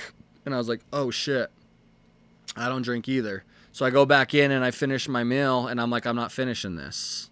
And then I remember seeing like a sign like saying like, if you want something to be taken away, ask Jesus to take it away. Like if you want to remove the want for anything, ask Jesus. And I was like, I'm praying, and I'm like, will you remove the temptation of me, wanting to drink alcohol? Will you remove the temptation from me, like having any type of lust? Like when I go to the gym, my friend told me this. He's like, when you go to the gym, like ask Jesus to like keep your eyes in the right direction, you know what I mean? And so it's like you go in, and it's like you're not like looking at anybody in any type of like derogative way. Because it's like when I was single, I was like, I didn't know what to do. I was like in the gym trying to learn how to talk to girls for the first time, and I'm like, okay, it's like the best place to do it, exactly, right? yeah. And I'm like, I've tried a couple times. I tell some girl she smells nice, and she just kind of looks at me. I was like, that was fucking stupid. Yeah, but I mean, you're like, but you dress that way. Yeah, I mean, I'm yeah. like, if I would, if I was a single man going to the gym, I would rather see a girl who's just like kind of covering up a little bit more, but she's in it. She's there for it. I feel that. Not the chick who's there. She's like, well, got to go to the gym. And then she goes and walks on the treadmill. But And- some people are just there getting it, bro, and they're just feeling good. It's like I would work out in the gym without my shirt, and I'm not because I'm trying to impress anybody, but You're it's just just like feeling it's it. just feeling it, bro. And Yeah. it's like, my ex, she would work out in a sports bra, and it's like you're just feeling it. Like I'm working Yeah. out in a fucking a stringer that my nipples almost like popping out and shit. Yeah, And but I'm it's like, because it's hot and you it's want to hot, be and comfortable, and, and it's yeah, like, and I'm, it's but I the have same a sick thing. pump going on, and I got fucking Yeah. veins popping, and I'm looking at them. Yeah, dude. And I don't Yeah. give a fuck what anybody else is yeah, doing. you got Like, these nasty old Yeah, shirts. 'cause you're that there rake, for but you you, fucking not wear for them them. anyways. like I would see, people that were like, from the 80s and shit, and they'd still the have their cutoffs. fucking. Oh, cutoffs. that's funny. And I see that shit's Yep. coming back, bro. Oh, Like, yeah. Oh, Young dude. LA, it's coming back. Just and I'm watch, like, dude. Jellies I are gonna saw come the back. fuck today. with it, bro. And I'm like, Why I don't know if not? I could rock it, but it's like the Yeah. dude from Young LA, he was trying to get a tattoo from me, and I'm like, bro, let me just rock your shit. You know what I mean? I'm like, I fit the vibe because I've been trying to work with Fashion Nova, and I'm like, but I'm still trying to figure out what company to work for because I'm like, do I make my own? Like that's why Inked Air actually originated is because I was going to do a clothing company like 10 years ago, and it was going to be Inked Air, and it was Leave Your Mark. And so it's cool because it was like, it's still Inked Air, Leave Your Mark. So it's like, I get to leave my mark on this world. You know what I mean? It's like, and people get to leave their mark. And so it's like, the name came from the idea of being a movement. And so I'm like, do I create a brand from that? And I do like angel numbers and stuff like that. Cause I have the connections cause I'm friends with Sean Whalen, and his guy was talking to him. Oh, you about- know Sean. Uh-huh. Cool. Yep. Yeah, so I did the free man tattoo on his chest. I did like his spirit animal on his leg. He actually tattooed his ex-wife, and I was like, put a story like, watch out for Sean kind of thing. But yeah, bro. And so I don't remember where I was going with that. No. I threw that. I mean, you said Sean, and I was like, yeah, I've not met Sean. I had a good friend of his, Adam. And speaking of tattoos, he went to California and he got one of those where they use that like just one like a stick and poke. Yeah, Bro, that's what I got when I was in Thailand. I got the cool. 8 Noble Pass. I got the stick and poke because I've actually been thinking about wanting to learn. That's I'm my like, that would be next tight one. because then I wouldn't even have to have a machine with me. Yeah. Then Yeah, I but- could literally just go with like a needle and then some ink. Yeah. what you say, well, the way you process it reminds me of what he told me, what he went through. He said he found a guy. He was in L.A. Sick. Went out and met the guy. He had to be there at a specific time. Met him in an office. Really? And he In interviewed LA. him. Yeah, he interviewed him. And Wow, that's tight. he interviewed him for like 45 minutes. Wow. Asked him about his life and his intentions. Did and all he that. talk about this? Oh yeah. He didn't talk about it with us though. He should have. Like in like a podcast? Adam? No. Oh. No, he just Adam Nugent. Oh, he's the one who did that? Yeah. Oh. And Yeah, I that'd mean Do it you guys, was do you guys know Sean? No. no, I don't. That'd be a sick story for him to talk about. Oh yeah, dude. It was this was so, and he gets it, and the guy, he's like, okay, go out, come back in 3 hours. He's like, why? And he goes, I have to draw what you're getting. He goes, don't I get a say in it? And he goes, no, I know what you need, but I need to be able to think about it. And he created Really? this design so unique and just the energy from it. And I said, what was the experience like? He will, Sean? no, not Sean, his friend, Oh. Adam, not Sean. So he's got his whole fucking hand blasted? Well, he's got it from here, but it's just this crazy That's design. tight. But I was like, what was it like? He's like, at first it was the most painful, slow process. Oh, on the hand, bro, that would hurt. Oh. My hand fucking hurt, bro. Like, it fucking hurt. See, that's good to hear too, because Like, I mean, it was bearable, but I mean... Yeah. you were talking about your I was getting my knuckles and shit shaded on, and the fucking knuckle, like the low knuckles were hurt, bro. Those I could that see was that. like, and I felt like Yeah. that was my rite of passage because They're I was like, Jesus sensitive, God, too. well, yeah, and they Like, fucking hurt, bro. Like the yeah. knuckle, I'm like, I gotta touch yeah. that shit up myself. Like fuck, like because I feel like the head would be weird because it would vibrate. the and back your of whole the head so would be like, the- oh. yeah. So I got some funny stories about the head tattoo. So we did it in like in an attic, and that was where I did DMT, was getting my head tattooed. So my head's very spiritual. So I got the macabre, so that's the portal to the universe. Okay. And then I got the third eye on the side, and then I got the seed of life and the flower of life on the back of my head. Oh, wow. Yeah, and so I saw Yeah. like the angels and shit. Like I went to the gates of heaven during it, and I was listening to like 80s rock. And I was just like, make sure I don't die, bro. Yeah. Yeah, but the back of the head, so the top of the head, it feels like you're getting like drummed in because my homie, he does like, it's like dots, kind of like how you would get like a stick and poke, Yeah. but Okay. fast, you know what I mean? So it's Okay, like he yeah. blasted my head in 3 days. Like we did 3 days in a Whoa. row. Yeah, it was intense. That's So intense. we'd tattoo all day, and then he would like, they were very generous and kind, and they made food. It was a sick and like I couldn't have asked for a better experience, you know what I mean? And yeah, they cooked food and everything like that. And then I was asking him, I'm like, bro, you have an extra bed? Like, you have a bed? Like, my truck didn't work. Like, I didn't have heat or anything in there. So I'm like, I wouldn't, like, I had to be back the next day. Yeah. And I was like, do you mind if I just crash out here? And then he was like, I was actually going to ask you if you wanted to. And so then we had like the hospital covers on the pillow and stuff. So I'm like, oh, I know I won't get infected. Yeah. And then, yeah, Wow. and then you would just, it was like, that's it a was spiritual experience. It was very spiritual, bro. It was fucking like, But that's what a tattoo should be. exactly. And my head came to me, bro. I was literally thinking about it, and then it lined up perfectly. I was in Vegas. My ex-wife at the time, like her and her friends went out, and I'm like, I got to get up at 5 a.m. to get to my tattoo appointment by 12. I was ended up being there at like 12:30 because I had to go to the fucking gas station and buy a charger, which I just bought a charger on the way down here because I still drive my old truck that I'm like, I fucking love this thing. I'm like, Yeah, dude. I'm like, I mean, Right. yeah. And so like that was, Yeah, I've that got an old Acura, and I just don't want to get rid of it. Yeah, I'm like, I want to get into drifting, can't. bro. It's And so even it's that. like, I don't fucking one care. of these dudes was like, yeah, bro, I'm scheduled to go drifting August 16th, and I was like, bro, if you want a tattoo, like, just take me drifting. Like, I want to learn that shit. And he's like, get an old Mustang or something like that. And I'm like, I'd fucking love to get like, just, I'm like, because I'm like, I really respect like the high school kids that could put like $5,000 like for a car. Like my first car was a Dodge Neon. It was $1,500. Yeah. White racing stripes down the middle.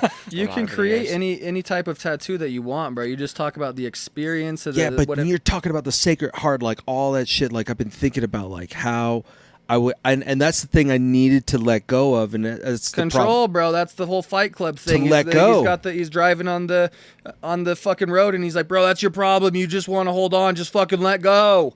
And it's like that shit crashes, and it's like, bro, as soon as you let fucking go and you let God in, like that is when miracles unfold. Like if accept you just, the pain. If you you got to go through your shit, bro. You can't escape the hero's journey. If you want to climb to some fucking heights that have never been climbed before, you got to expect to go through some shit. Like it's talked about in The Subtle Art, bro. Mark Manson's like my favorite artist. The book I always recommend to people is The Subtle Art of Not Giving a Fuck. Yeah. Bro, that book is gospel, because he's like, yeah, you want to be a fucking rock star, but you don't want to sit in your van and go to practice and shit like that. You just have the idea of wanting to be a rock star. And it's like the same thing with tattooing. It's like all these fucking little schools that pop up to teach people fine line, and it's like you got to actually want to tattoo. You can't just want to go in because you think there's a lot of money. You're going to get chewed up and spit the fuck out if you think that that's how you're getting into tattooing. You have to get into tattooing because you absolutely love that shit, and you would tattoo for free. Like that's the reality. You know what I mean? Yeah. Like there's apprentices at Legacy where I'm at right now who have been tattooing. They haven't tattooed and they've been there for a year, and it's like these fucking artists are insane. And I'm like, why the fuck are they not tattooing? You know what I mean? I'm like, people literally do a 3-day school for fine line, and then they're going out and tattooing. And I'm like, these fucking girls, like their art is like, I'm like, as soon as you start tattooing, you are going to blow the fuck up. Like, you're going to be so far gone. Like, you're going to be out of this fucking world. You know what I mean? And it's like, why the fuck are they not tattooing? Why are they still setting your shit up? What I hate, bro, is the old school way of apprenticing people where you got to be someone's bitch and you got to go clean their tires. Yeah. Like, Angel Rose talked about how that was her apprenticeship, and she would, like, be like, I'm done cleaning. And he's like, no, you're not. And he'd fucking drop a wine bottle on the floor. You know what I'd do if someone dropped a fucking wine bottle on the floor? I would break that motherfucker's jaw. Oh, like, yeah, I'd be absolutely so not. What a Like, who the piece of fuck? shit. Like, who the fuck do you think you are For real. telling somebody they gotta suck your dick essentially to learn how to fucking tattoo? Like, these people come in. Oh, I'm getting heated, bro. I'm getting fucking fired up because you have people who come in with a sick fucking portfolio. I barely knew how to, like, I knew how to do art a little bit, but I'm like, these people literally Are don't artists. fucking, they Yeah. don't have money. Like, there's a girl in there who's 19, and she's like, I dedicated the back of my leg to her already because of how dope her art is. She hasn't even touched a tattoo machine. I'm like, bro, I will take you myself. Yeah. I will take you under my fucking wing. Like, fuck all this bullshit, bro. I don't fuck with it. Yeah. Because these artists are artists, like, through and through. It's another medium. I could paint for 2 weeks, and I could sell $50,000 paintings for sure. Just because of, like, my audience. But it's like, these people, as soon as they pick up a tattoo machine, you learn how to fucking pull a line correctly. I teach you how to line shit from, line paper like I'm doing for my dad. My dad's lines are going to be fucking crisp, bro. Crisp within, like, 60 days, those motherfuckers are going to be sharp. That motherfucker's going to be making $500 a tattoo because he's going to be doing Reiki and tattoos. And that shit is going to be fucking sick. Yeah, that's you know what I fire. mean? Yeah. And it's like, why the fuck are they waiting a year before they're setting your shit up?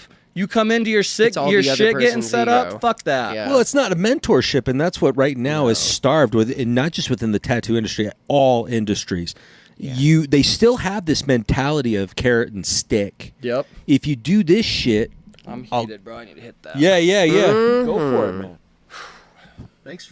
Thanks for being open, man. Yeah, bro. But the thing is I also understand why tattoo artists do things, because that's how they had to do it. And I understand, like, tattooing is fucking sacred. And that's the thing that also pisses me off about the industry is people who just think that they can come in and they pay $5,000 and they get a fucking certificate. That's fucked up. Like, art, like, the tattooing is the most sacred fucking thing you can do on this planet. Like, you are literally designing somebody's fucking whole, like, future, past, present, all of it on their fucking arm, because that shit is magic. That shit is magic, and you have to have somebody bless you. I told my dad, your tattoo machine will find you, and Mast, they send me a tattoo machine, and I was like, will you send my dad one? They're like, we actually have one that's for starters. It's a Dragon Hawk. I've been using those fucking needles for the last 4 years because they're $20 a box compared to fucking Da Vinci that are paying $35. It's the same fucking needle.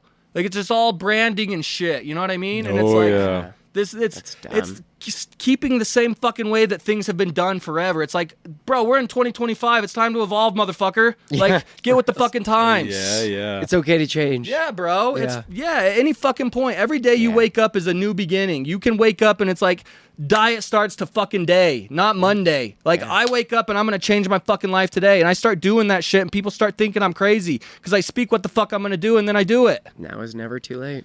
Dude, you know, that's inspirational. What's crazy is 2 weeks before that, my ex-wife was like, I feel like you're going to leave. And I was crying because I was like, what do you mean I'm going to leave? She's like, well, if you went on to go be like a Buddhist monk or something, I don't know if I'd wait for you. And I was like, well, I was in the military, and if I deployed, I'd be gone for a year. I'm like, I'm not going to be a fucking monk. But I'm like, but wait a second. Like, what do you mean you would leave? You don't know if you would stay. I'm like, I would fucking wait for you for fucking ever. Like, if I love you and love is enough, and I believe love is enough. Some people don't, but to me, I'm like, I don't know. It feels like it should be enough. You figure out how to make shit work if you truly love somebody. I mean, what's your take on that? Yeah, I'm married for 20 years, and my ex, I mean, she told me love's not enough. no, my wife and I mean, I put think my wife conditional through love is not enough.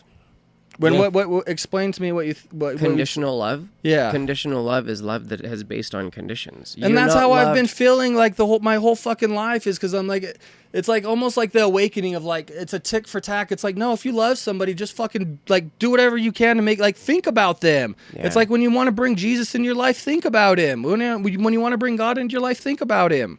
Like, if you think about somebody, that's love. Like, if you're thinking about somebody, that's love. Like, you don't even have to be in a relationship. Just because you go buy something and you think about somebody, that's like showing them love. That's sending them good vibes. Like, that to me should be enough. Yeah. No, it is. I believe it is. You know, not because I paid for dinner, you need to pay for dinner. Like, that No. shit's That's so fucking exhausting, bro. Tat. That's not the tick for Whoa. tack. Like, when I was living the tick for tack in both of my last relationships, I felt like a fucking piece of shit. I wasn't tattooing. I was tattooing people way under what I was supposed to be charging because I was desperate as fuck. And I'm like, I got to move the needle. And that's the name of my program. It's called Beyond the Needle. So it's like, I had to fucking move that shit. I had to figure out how to move fucking energy. I had to take all this shit that I've learned over the last fucking however many years of my life and be like, all right, bro, you got to figure this shit out. Like, you either fucking sink or you swim. And I had to figure it the fuck out. And now it's like, I'll be back to making my 30 grand a month. And then another fucking 6 figures on top of that. But it's like, I had to be fucking humbled. I had to learn, like, okay, this money is not for you to just fucking go buy 8 Lamborghinis. Like, what the fuck are you doing with 8 Lamborghinis? Yeah. Or this motherfucker who's got 3 fucking planes. Like, what the fuck do you got 3 planes? Yeah, that was the Right? when I made you talked about taking out HELOC to do investments. I did that several years ago to invest in a grow farm out in Oklahoma, and all the projections, all this stuff was, I would be at 8 or 10 figure salaries, 8 or 9 figure salaries within a few years. What? Within a few years. And so What? I was looking at it going, shit, because You're kidding. no, and so I'm like, okay, compounding the way this is, because if I keep putting back in, I would not be stupid enough to pull out. I would keep investing. Because And you that's never who I am. would, bro. I got one of my mentors, and I'm like, how the fuck are you gonna like? You're making probably $1 million a month, and at what point are you like, this is enough? It was that mindset of like, oh well, then we could buy all these jets, and then we create a jet travel Airbnb, like all of these things, and it's like, well, why is That's it this? being plugged into the matrix, bro. versus Because going- that's what I thought. Yeah, versus going, and now it's like, if I had that much money, do you know how many people I could help? Bro, you could change the... You Bro, know- you go to yeah. Colombia with that much money, you could fucking change the entire country. Yes. Yeah, so I You look take at $1 that- million a month and you could... bro, you can change a fucking... Bro, when I was so fucking broke, like, if somebody let me have a fucking water, like, I was grateful as fuck, you know what I mean? But it's like, I had to learn that because I went from, like, being the kid that was so fucking kind, and then I got caught up in all the bullshit of, like, chasing fame and money and all the shit, you know what I mean? Yeah. Like, I was like, I'm gonna tattoo all these fucking people, you All know the what I mean? stuff that Like, I had a doesn't dream even of tattooing Jordan Clarkson, and then it's like, now his brother was in my manifestation group because I was teaching people all about the laws of the universe, and it's like, I see him at the bar, it's like, I've manifested my whole fucking life, and it's like, Yeah.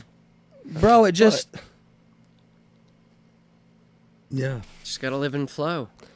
Well, yeah, definitely, and not fight against that current, because whatever is pulling you, you can't go against, and that's where people tend to get more fucked up in life. Is it's not more, it's the quality of what you have around you, right? And it's like what I've told my son and those I've ever mentored on that one is that the most valuable currency that you could ever have in this life is friendship. Abso-fucking-lutely.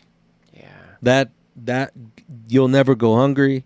You'll never be Just without. human connection, bro. Like, I Yep. consider you guys my friends now. You know Yeah, what I mean? absolutely, I'm like, dude. If you guys golf, You're I'm like, let's go beautiful fucking human. golf. Like, I fucking love golf. Now we got a Check it friend. out. Yeah, We got a friend who Bro, owns I- a golf course in Salt Lake. Really? He gave us some Yeah, golf putters with the I'll cannabis tell you stuff. about Bro, the- that's like I wanted to get better to tattoo, but I really wanted to get better to golf. Like, I'm like, if I could have any profession in the world, it'd be a professional golfer. You go Dude. to all these dope Yeah. fucking resorts, you get a golf. Like, Yeah. I'm like, I've never golfed in Mexico. I'm like, I'm about to just go by myself to Mexico to go fucking golf because I can. 'Cause You you know what I can. mean? Like, why the fuck not? Yeah. Dude, beautiful. Go you'll down. you'll get a Hell kick. yeah. This is a trippy story. So I'm with a friend. She's amazing in my life. Uh huh. She's the one that created this thing called 12 Shapes. So I've talked about a ton on the show. Won't go too far into it. I'll help you out later on if you're interested. But basically, it just tells you all about how your behaviors are in life and where your balanced behaviors are and where your unbalanced behaviors are. So it's more like just lights. It's like street lights. For me, I'm like, oh, I'm doing good. I'm in a green. If I'm kind of iffy over here, I'm doing behaviors that, oh man, I shouldn't be doing these ones because these just pull me down rabbit holes of unproductivity or focusing anger on some shit or being upset with myself, with others, God, the universe, whatever. These are things I know that are pulling me off that horse. And you start to see it where either you're successful or not monetarily. That's not really the case. It's your relationships. Yep. And when they start falling apart, right? Well, she's awesome. We got this thing. We go to meet to talk about her nonprofit to a couple friends of mine. Her tire popped, had to pull off the freeway and pulled into this parking lot. And she's like, hey, can you give me a ride over to my car? It's got a pop tire. I said, absolutely. We get there and I'm like, don't worry about it. Let me change it for you. She doesn't have a spare. I learned about new cars have a pump in there. And I'm like, how the fuck am I going to pump up a tire with a big old slash in the Is it a side? run flat? Yeah. No.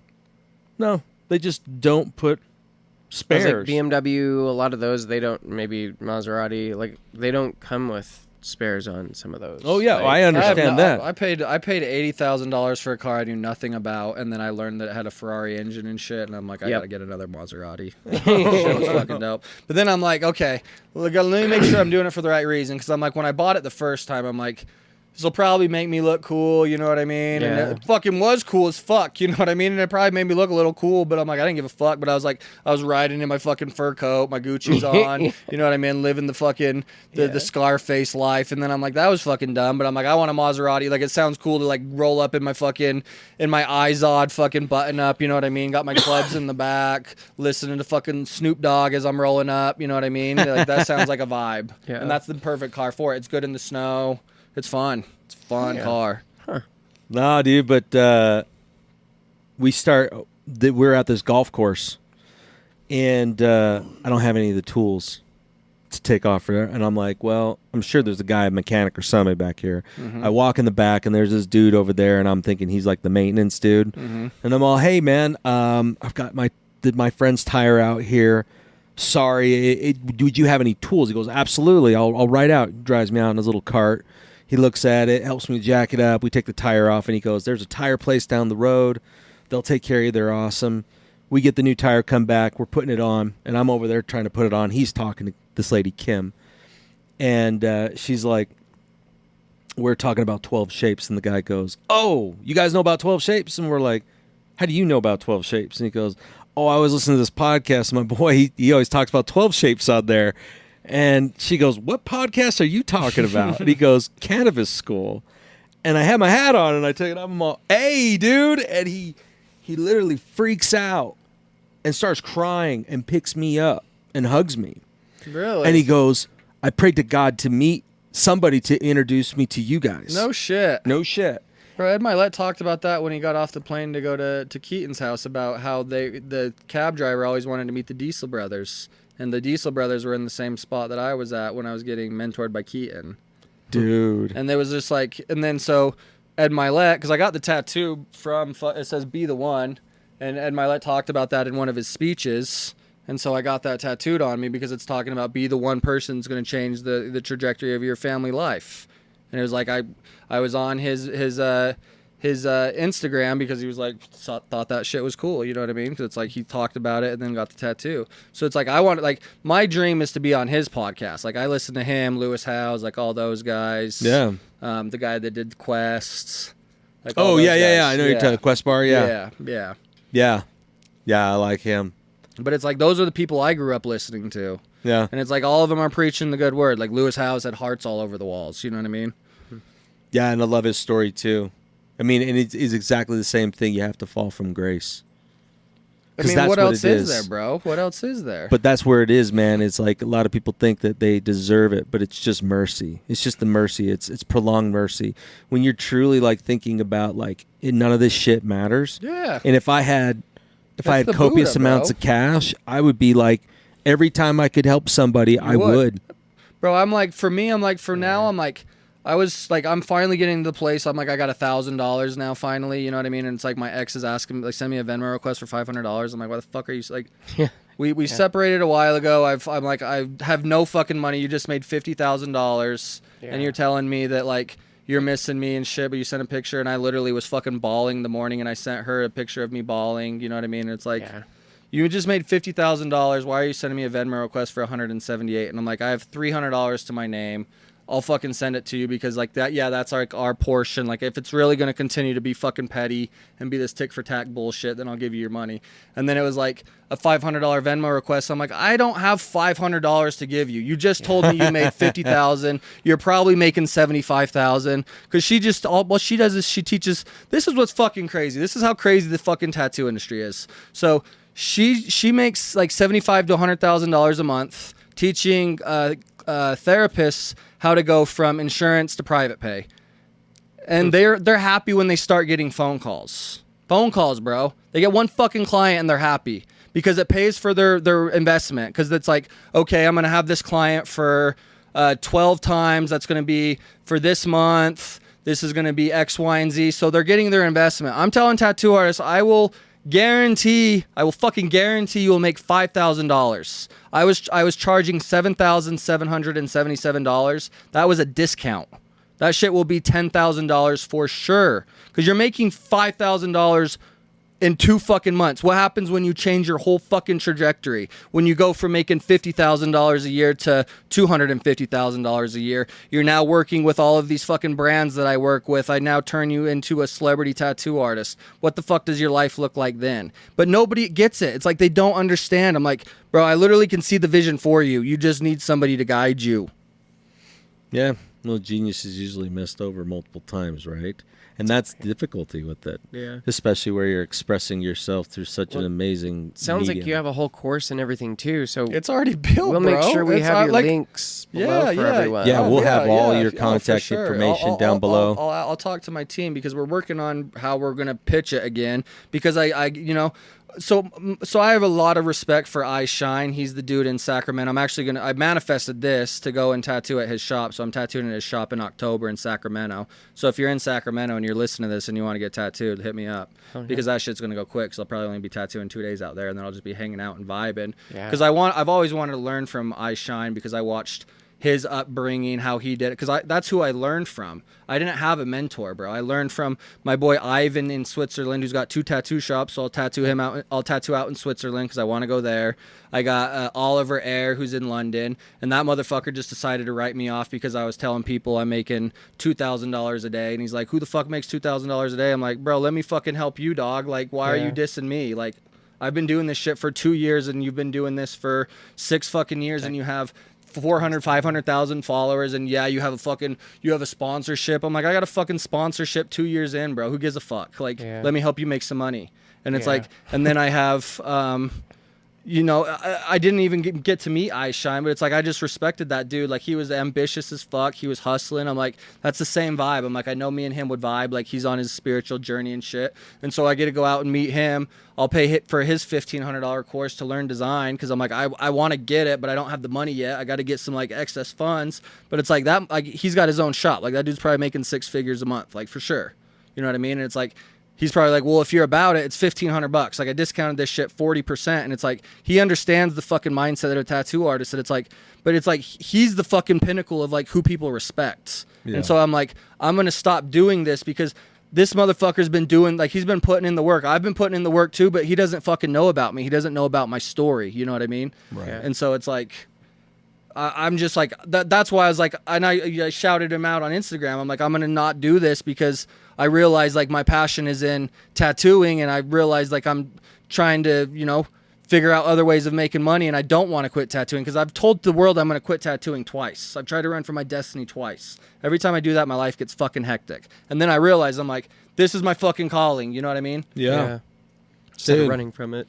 Well, with that, man, dude, we are so happy you came out. Thank you, This bro. has been an awesome So conversation. good. Everybody, you're going to be able to find everything. You go follow them. Make sure that you keep in touch Do you with want them. me to give you my tags and shit? Oh, No, yeah. we'll We'll all take be care of below. all of Okay, it. cool. Yeah. Yeah. We'll be down below. You guys can find it there. Yeah. Love you guys. Yeah. Catch you next week. Take care. God is great, baby. Let's get it.